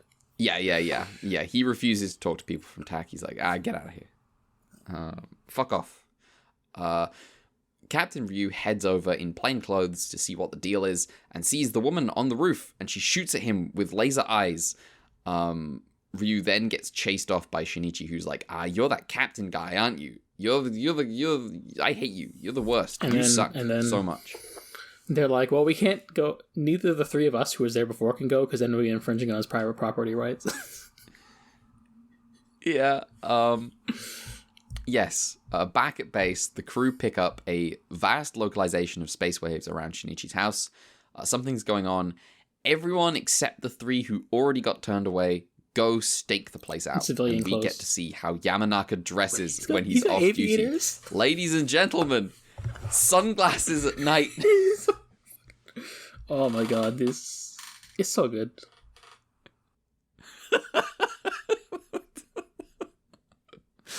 It's fantastic when they all pull guns later, just in casual clothes. Yep, of course he's got both. He's that's his thing. If he didn't have two guns, he'd be like, I feel naked. I need my two guns immediately. Let's see. In the house, the woman, who is definitely the angel from Ryu's dream, begs the Yapul not to make her attack the crew. The Yapul are like, we saved you from Virgo exploding and brought you here, so you owe us.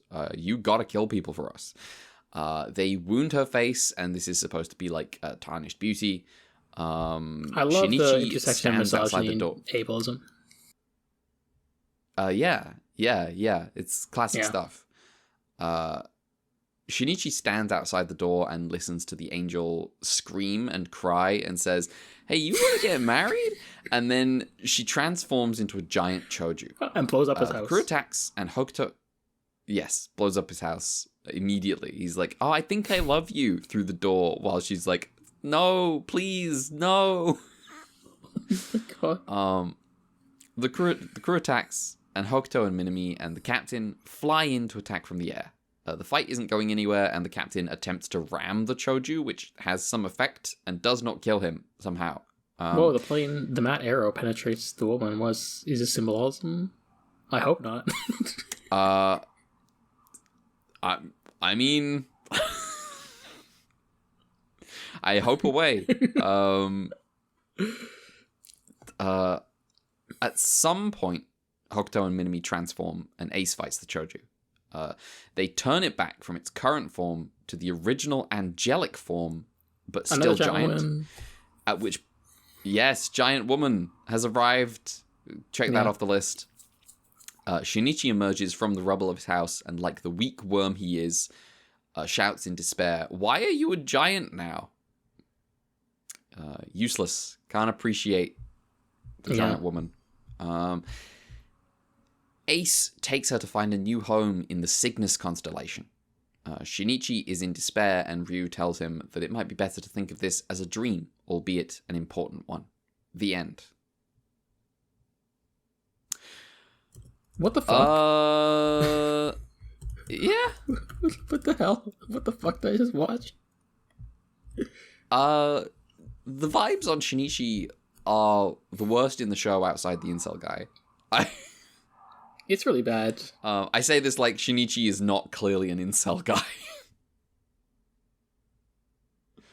This is like, wild vibe on. I don't know why part of the plan involved becoming his maid. I'm not sure what that was. Yeah, I don't know what is going on in this episode. Like,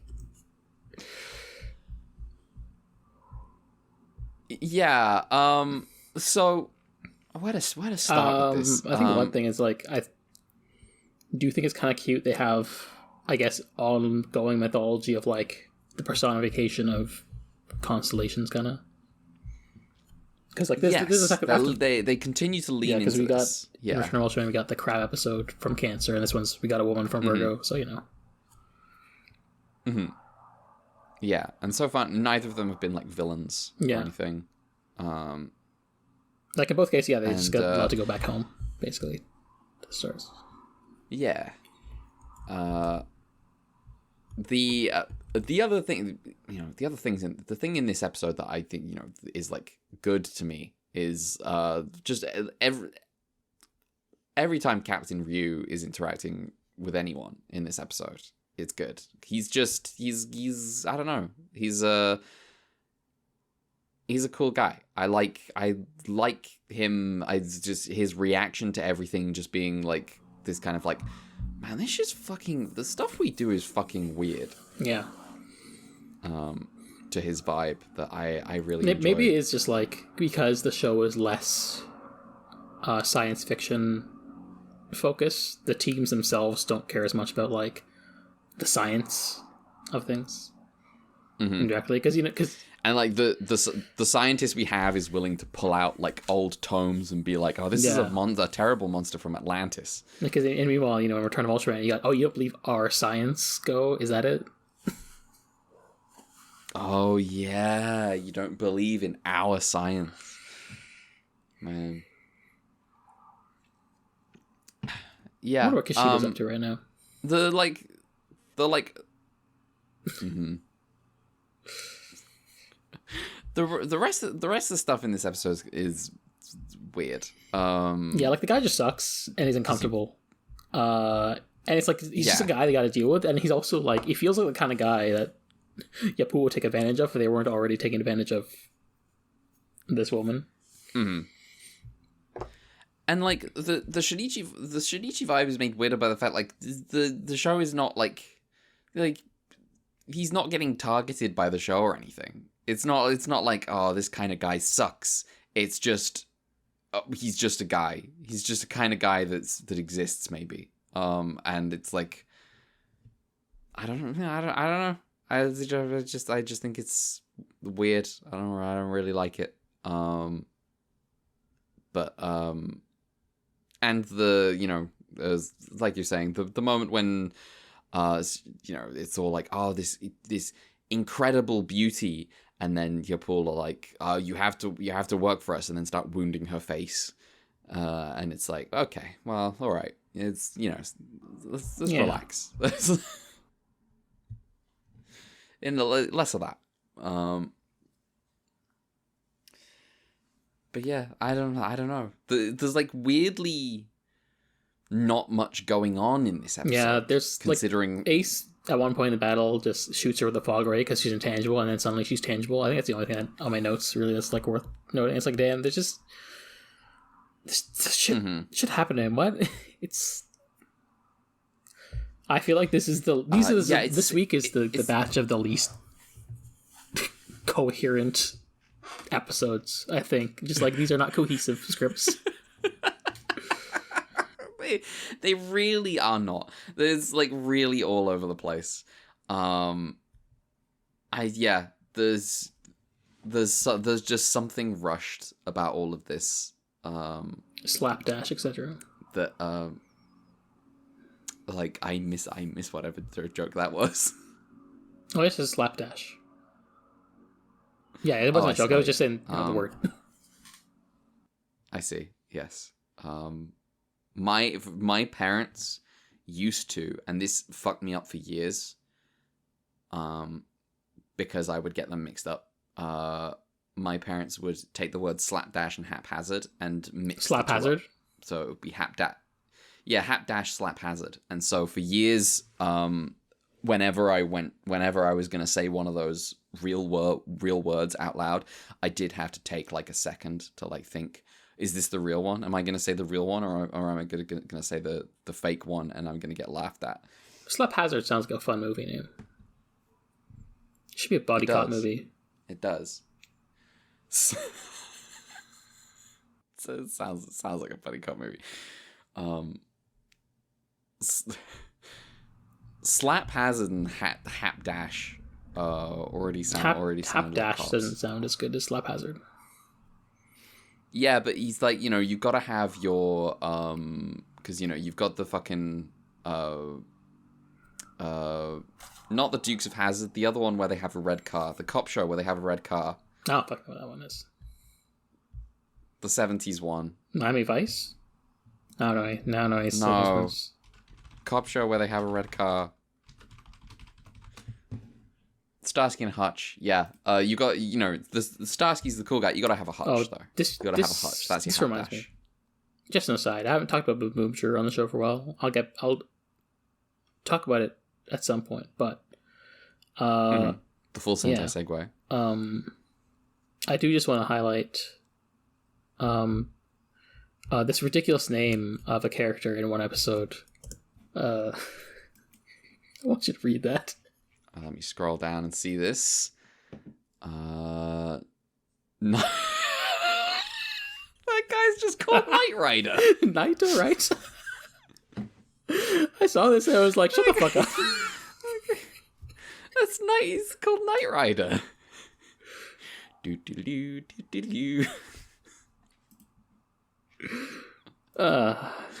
Oh man. Yeah. I don't know. This episode just has bad vibes. It's like slapdash, but not in a fun way as much because it's got rancid vibes. Yeah, it's like the previous episode. I was like, oh, I'm all in on this mystery of the ship. And then Shinoda shows up and he's a fucking weirdo, and I'm like, oh, this is gonna be great. And then it's kind of a letdown. I'm like, oh, whatever. But like, I'm not into this woman. I'm not into Shinichi. Yeah, I don't care. it's just not.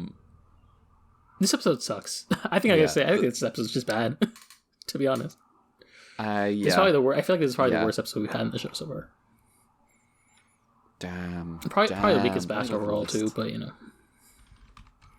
Ultraman Ace episode list, and just like don't look at any fucking let me see beyond the truth. Okay, the eggs, like I think we were kind of cool on the first batch, but after that I think we were pretty good on everyone else. Yeah, so I think like there's probably just like it's Kaiju versus Choju versus... Okay, so... Because, like, I've had issues, but I have, like, fundamentally enjoyed myself. So, yeah. Alright, yeah. I'll go so far as to say that this is probably the worst like, I think episode. even if there's issues, if it's worth something, if it's, like, gives you something interesting to talk about, and I don't think there's much interesting to talk about other than this writing is a mess and this guy's a creep. So, you know. Yeah, like the Minami episode was great. It was also featured her trying to push a girl in a wheelchair down a hill to try to trick her into revealing she can walk. And meanwhile, Hokuto just watches with a comfortable expression from like a...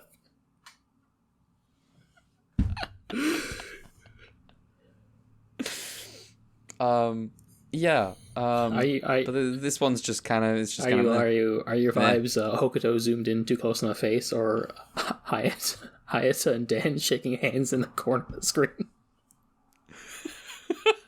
I'm always Hayata and Dan shaking hands in the corner of the screen. That's life. you meet new people and you know shake their hand. It's like, am I smiling right? I hope I'm smiling right. They were not smiling right. Well, episode? That's kind of it. Who made this episode? Let me scroll up. He finally takes an L. Eizo Yamagiwa. At last. he finally takes an L. Flash forward to 1995. Yeah, he will go on in life to take some of the biggest L's. Take more heinous L's. If we're talking about like actual more heinous L's. But up until now, it's mostly just been like he's just been making like banger episodes, and it's just been like, can you miss, please? I don't like you. You go on to be like a fucking weirdo. So yeah, written by Toshiro. And you know Ishida. what? I looked it up just because I want to make sure. He also wrote the Cancer Crab episode. In Return of Ultraman. So this guy loves... He likes constellations. That is a fun thing. That is a fun thing. This is a miss on his part, IMO, but that episode with the vacuum space kaiju, that was sick. Look forward to when they do Pisces. That's going to be an actually good episode. No. No. What are you talking about? It's a fish. That Scorpio episode is going to suck. Scorpio's episode is going to be great. It's going to be really, like, unnecessarily... Actually, hold on, wait. When's Brad's birthday? He's not here. Okay. I don't know. When is Brad's birthday? Let me... October? Okay, hold on. October 11th. October... Yeah, early October. Okay, hold on.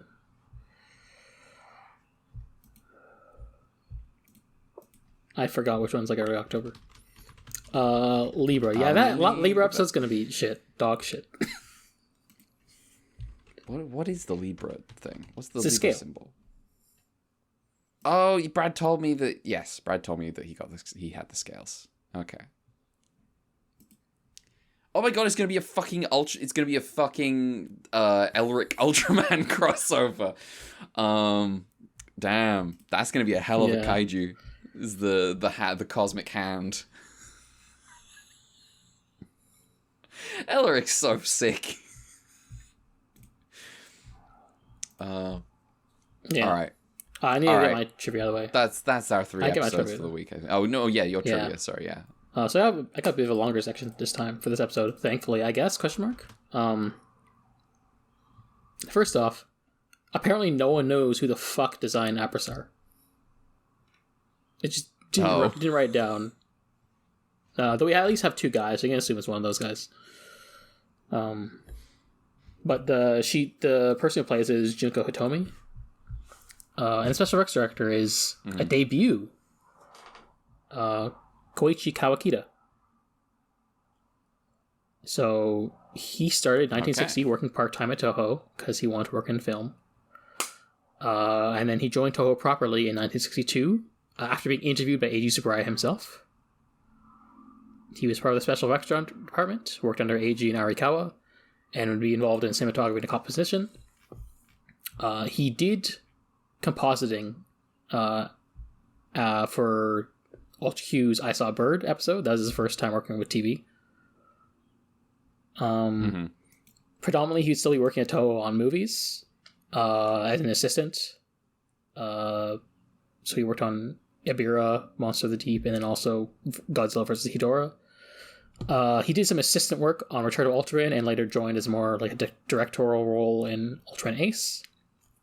Initially, he says he apparently, as someone who worked mostly on film, he looked down on TV, but after doing some work with Return of Ultraman, he's like, oh wait, there's some sauce here.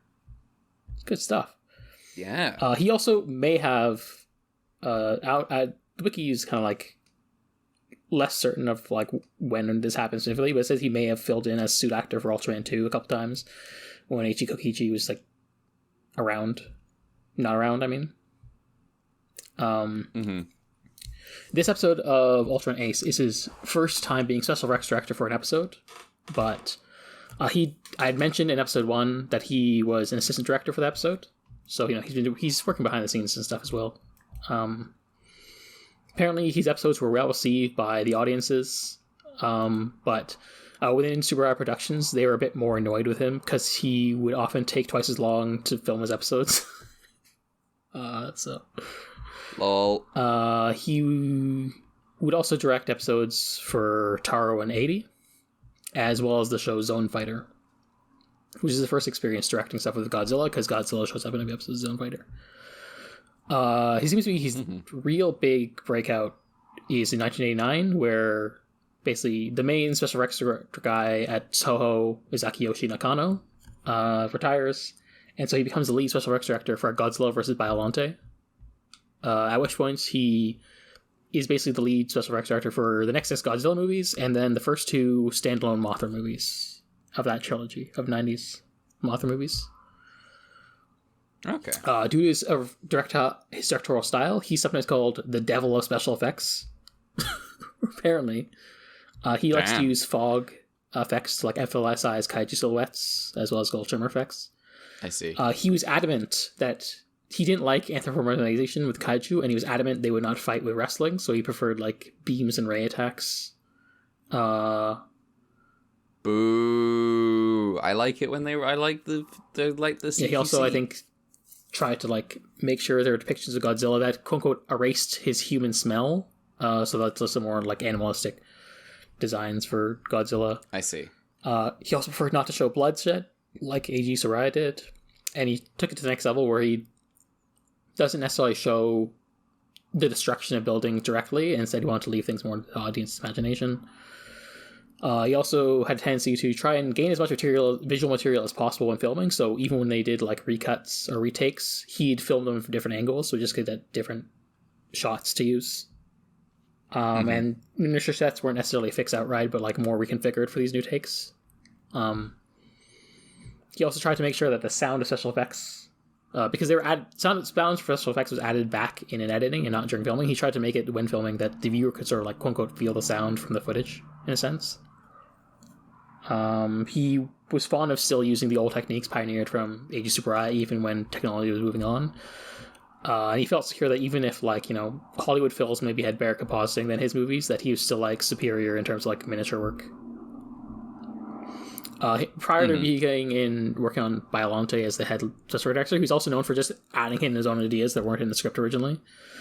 This does mean that apparently once he started, like, working more on those movies, they basically had to come to consensus with the script writers of what was going to happen in the movie for a scene.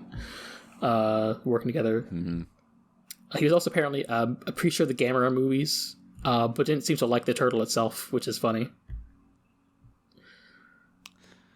That's what the movies are.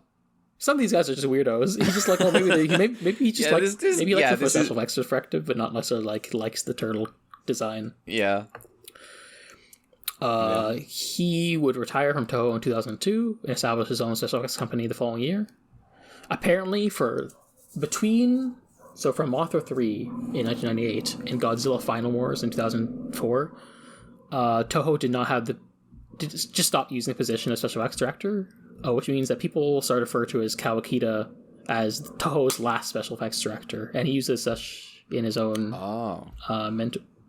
memoir. He was special effects director one last time for Toho in 2005's Caesar X, the movie, which is a movie tie-in with a TV Tokushiro show that Toho was doing at the time, because they had like a trilogy of Tokushiro shows in the mid-aughts that some people might be familiar with. But it's a lesser-known series, obviously. And then he died of liver failure on his 72nd birthday in 2014. R.I.P. Well, damn. The last special effects director at Toho. Damn. Yeah. That's cool. Yeah. Neat guy. I don't know what his fucking problem is with turtles. Okay, do we have anything more to say about episode 21 of Ultraman Ace? Let me just get our giant Nomen encounter started out. So first I want to ask, let's lay this down. Because I've been wishy-washy before. Obviously, when I say giant woman, obviously to me exclusively, I'm being gender neutral because I'm counting Jun and Ippei in that one episode. We're counting them as giant women for the purpose of including Ultra Q. But also, in my numbers, I've counted them as a batch. Should I do that, or should I count them separately? Because they're two people, but they show up at the same time. What do you think? Well, I think we should count them as one incident. It's incident, not person. Okay. So based on that number, now that we've sorted that out, we've had 6 so far.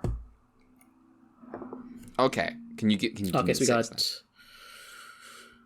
we got Shin Ultraman is obviously one, as well as Fuji. And then Jin Ippei. I'm trying to remember the other two. I think one is like Draculus from... Draculus is one. This is now another. There's one more. I'm forgetting what it was. I think it was in Return of Ultraman. I don't think we had one in... we didn't have one in Ultra 7. I don't think we had one. I know there was one in Mirror Man, but obviously I'm not counting that one as like part of the thing. Was Draculus in Ultra 7 though? No, that was a Return of Ultraman thing. Oh, okay. Well, if we can't get it now, someone might remind us. We might get it later. For now, we will say 5, more like 6, probably. We just can't remember the 6th right now. Yeah, because I had 5 in my notes from Return of Ultraman, which is where I borrowed that from. I'm just trying to remember where it was from. Just trying to remember where did I write that? Oh well, I'll figure it out. That is okay. Speaking of numbers, speaking of stats, color timers for this episode. Okay. Episode 19. 2 minutes, 14 seconds. Nicely done. Very well done. Episode 20, 3 minutes, 25 seconds. Wrong. Failed. Episode 21, 5 minutes, 18 seconds. Wow. Couldn't you... Whole 5 minutes? Damn. Yeah. Alright. And let's go back to the Ultraman runback trivia section. Yeah. I forgot the special effects directors last week because I keep forgetting that part of the runback trivia. But anyway, Koichi Takano did the special effects directorial stuff for episode 1, 4, and then 6 through 10 of Ultraman. And Toru Motoba did episode 2, 3, and 5. Okay. First off, Edward Said's favorite kaiju, Antlar.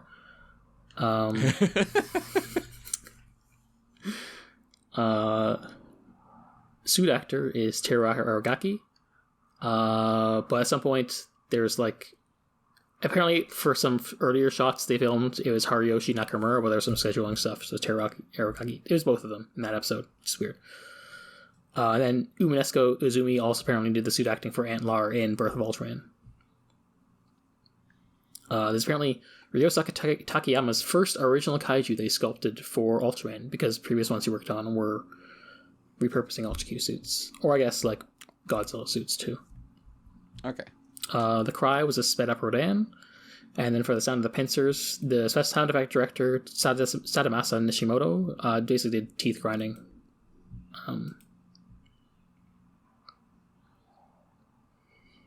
Next we have Red King. Suit actor for episode 8, Teru Aragaki.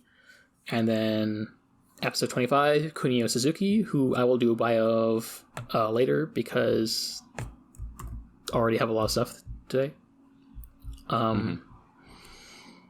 This was the only episode made for episode 8, Monster Energy Zone, who was made from scratch because everyone else is repurposed from previous suits.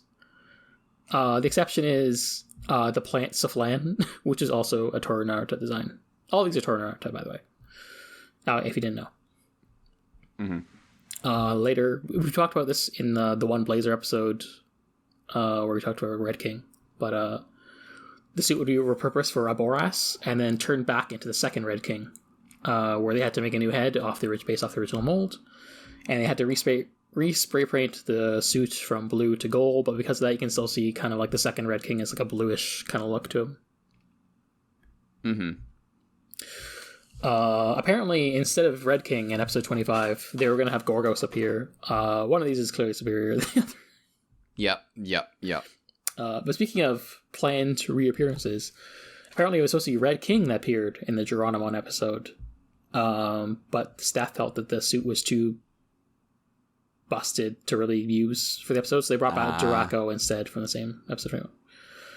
This does mean that the wiki makes a note that it would be Red King that would have smushed Pigmon, meaning Pigmon would have been killed by Red King twice. Fucking yeah.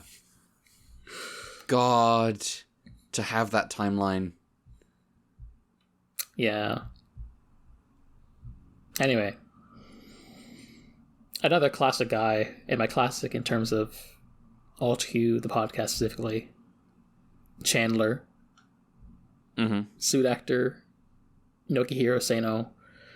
But also Kunio Suzuki in Birth of Ultraman. What'd you say?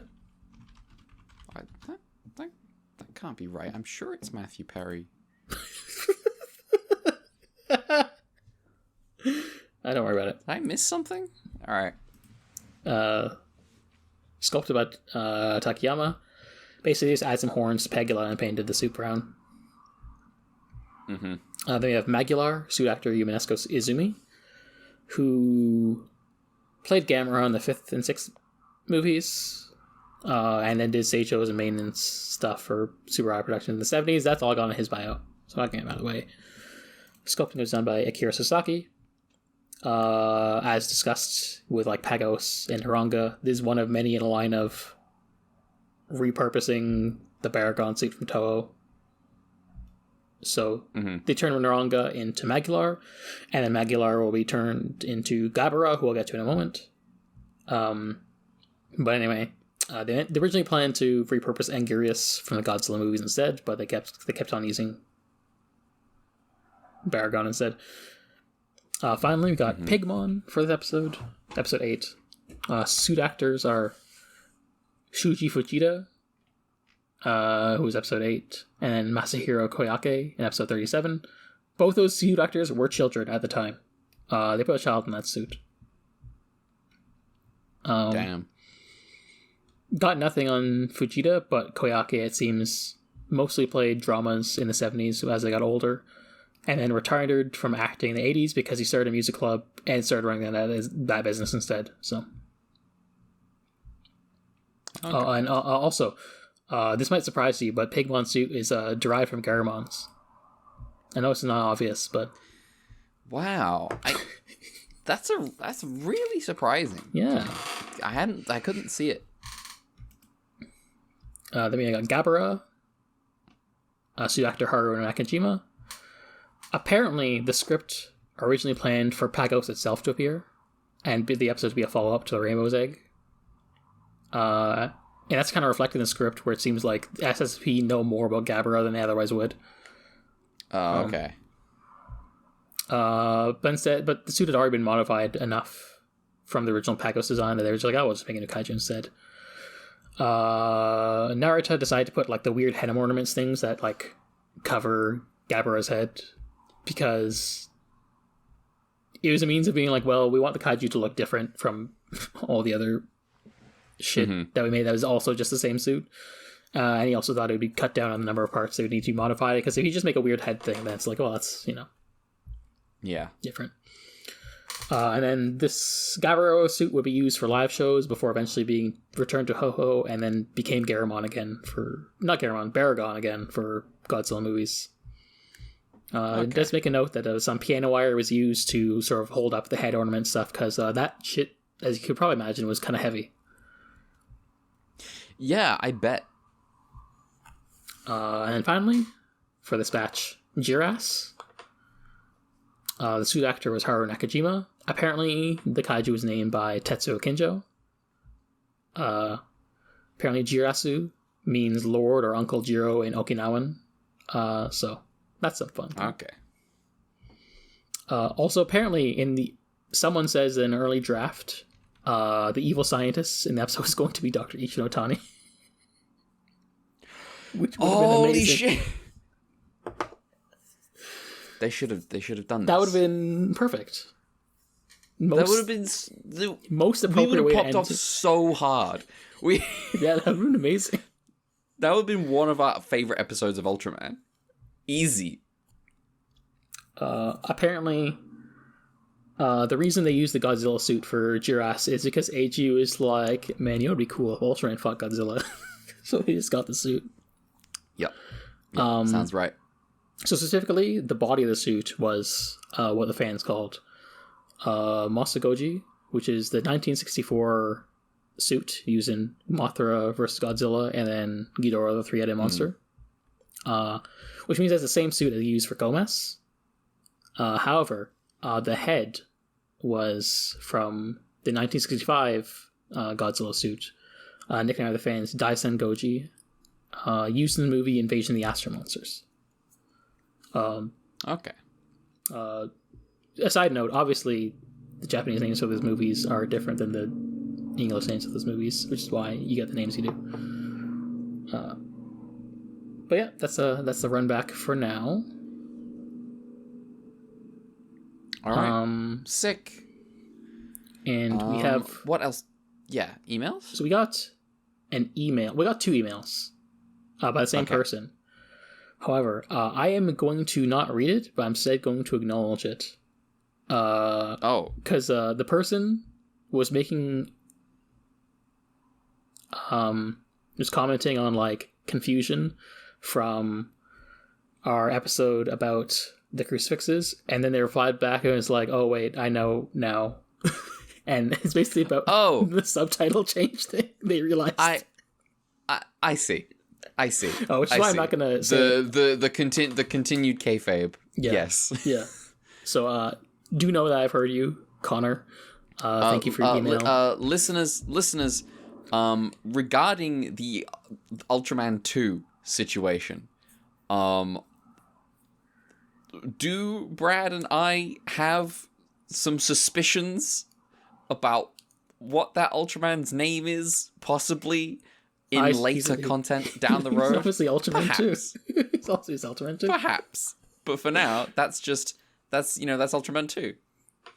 Yeah. What are you talking about? It definitely wasn't said in an earlier episode. And my plans to keep it hidden were not dashed immediately when Brad was just like, oh, is this thing?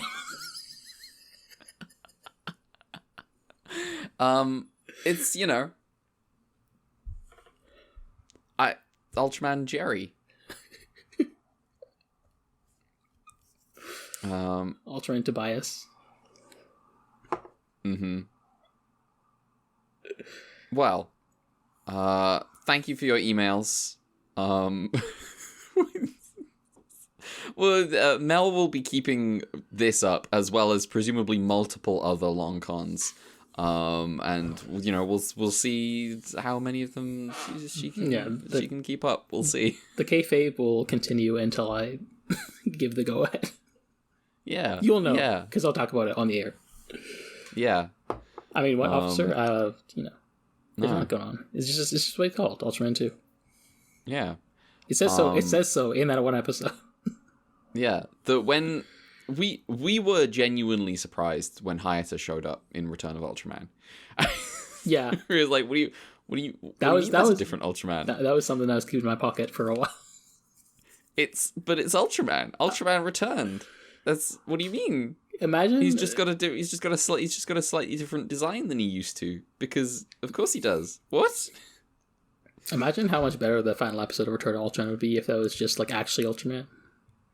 It would work. You wouldn't need to have Ultraman tune in and be like, "Oh, now steady on, now go. I remember this guy." Back in the day, I fought him, and I got killed. I died. Power scale is livid when Ultraman 2 beats. I've forgotten its name. Zeton? Zeton. There we go. All right. That might be an episode of a podcast. Yeah. Before we do plugs, I just want to do housekeeping a bit. Yes. Because last week we hashed out a bit of a schedule. Mm-hmm. Yeah. So next week is normal. Yep. Next week is normal. Three more episodes. The week after, that's when we got 4 episodes of Ace. Yes. Yeah. So that's 25 to 28 in that week. Also, I think we said that we would be doing Mirror Man that week. I don't know if maybe we should, I don't know if how that's gonna. We will for now.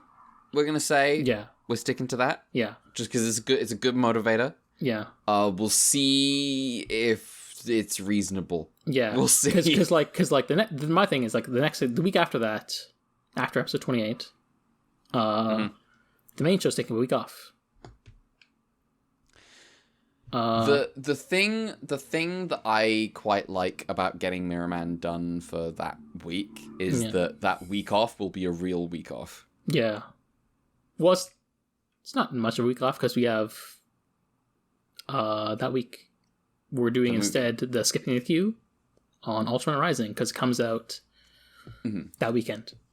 When I say a real week off, I mean in the sense that I'm just having to watch one thing.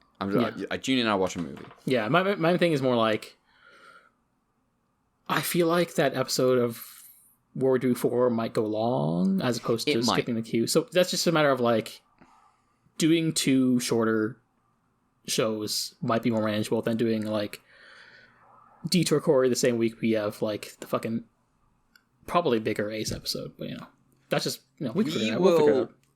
We will check in as we watch more Mirror Man. It is entirely possible that we get to next week and we're looking at next week and we're like, we need more time for Mirror Man. I need to watch more than one episode of that show.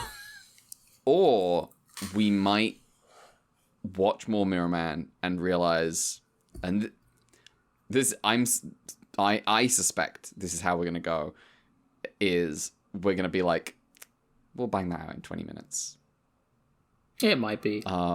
It might be. We will see. Calling shots that are not set in stone, but the experience of Mirror Man has me like, we should probably also do other stuff for Detour Core besides Super Riot stuff. We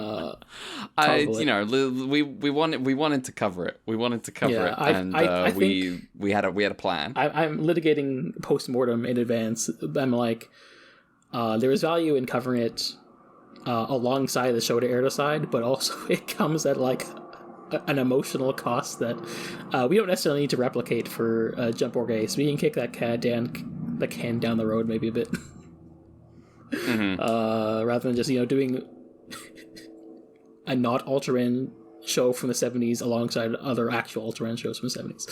Yeah. We'll figure it out. We'll figure it out. We'll get it done. Also, for now, I'll just say. I'll go ahead.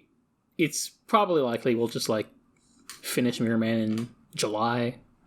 But that's okay because we're not. We figured out we're not doing like skipping the queue weekly this year. The one thing that I'm curious about is if we would want to do like a quick thing about the first episode.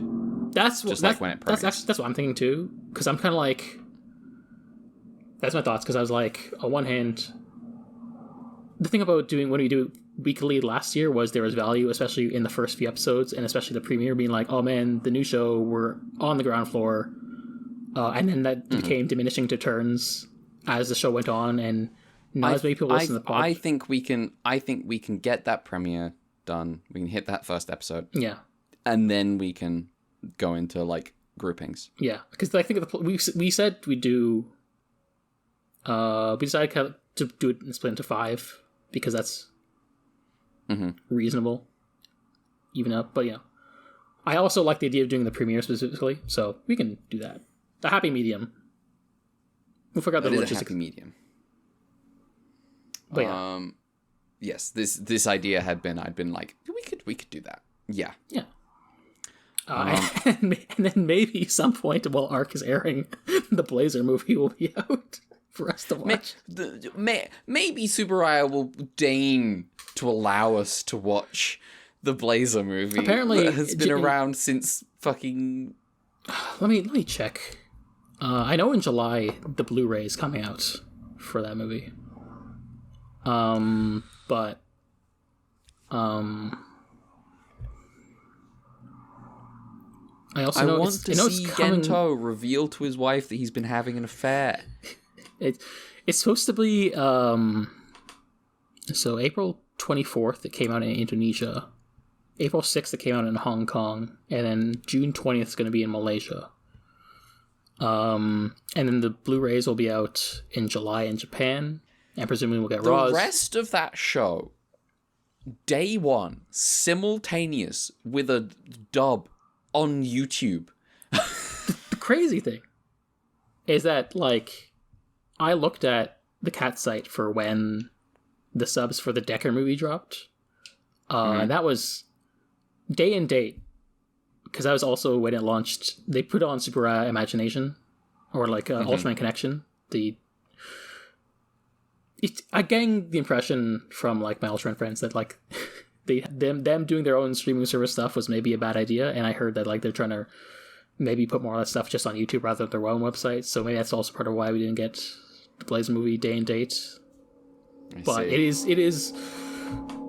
We need to figure out how that show actually ends, because that's the thing about like the new era of Ultraman is that the show still ends into a movie. There's a movie out there. It's kicking around out there, and it's got the ending of the show of Blazer in it, and we haven't seen it. Yeah, Blazer is going to force me to accept that sometimes a season of a podcast is not going to be contiguous, which maybe relevant when we talked about like Heisei Ultra 7 down the road. Okay. But we don't have to worry about how to schedule that yet. We're locked in schedule wise until like the end of 2025, because that's when we'll finish Ultraman 80 and then do Andrew and Melos, and then after that, who knows? But for now, everything is like super easy in terms of scheduling. Oh, this goes after here. This goes after here. It's very, very straightforward. And then the 80s is when we get into stuff isn't translated and stuff is like overlapping with other stuff in the 90s and onwards. And that's when we have to make I see more complicated decisions. But for now, we're breezing. Yeah. Gundam didn't have it this easy. No. Gundam probably has it easier now, though. Yeah. All right. Well, that's an episode of the podcast. If you want to follow us on Twitter, you can do so at @ultra_Q. That is at @ultra_QUEUE. Mel. You can follow me, Blue Sky, and Twitter, Dear Crowns. You can give us an email, ultipod@gmail.com. We have been getting less emails this season because Cedric is on vacation, I guess, for Ultraman Ace. But Cedric is allowed to be on vacation. He's allowed, and he doesn't need to force himself. But I do like having fan input. So by all means, send emails. We've been getting a few of them. Email us your thoughts. Don't email us if you have AI shit, but Yeah, don't email ads to us. Only email real shit. Yeah. Also, there's coffee, Ultra Fund, and Brad's not here, but at Be Invoked on Twitter and YouTube. On YouTube. Yeah. Sick. All right. Next week we have got 3 more episodes of Ultraman Ace. Just the 3. Yep, so normal episodes. 22, 23, and 24. It's like basically the week after. Yeah, the week after we'll be doing 4. We are nearly halfway through this show. That's wild. It is wild. We'll be in. It's just doing pretty good so far. Next show in August. Hell yeah. That's also wild. That'll be good. Hopefully. We'll see. All right. Goodbye. See you next week. Yeah. This podcast has taught me one thing, is that I had to make a move myself. Anyway, later. Yeah. You can't... The podcast doesn't... you know what, Shinoda, I've tried this many times, but it turns out the podcast doesn't edit itself if I just leave it on my computer. That's why I need the coffee, because I couldn't sit and wait for the subtitles to happen myself. Exactly. Which is why you should give more money to the coffee. Exactly. Otherwise, we'll simply be watching, there won't be shows to watch. Yeah. Because apparently not all of Ultraman... It's fucking Ultraman! Yeah. Anyway.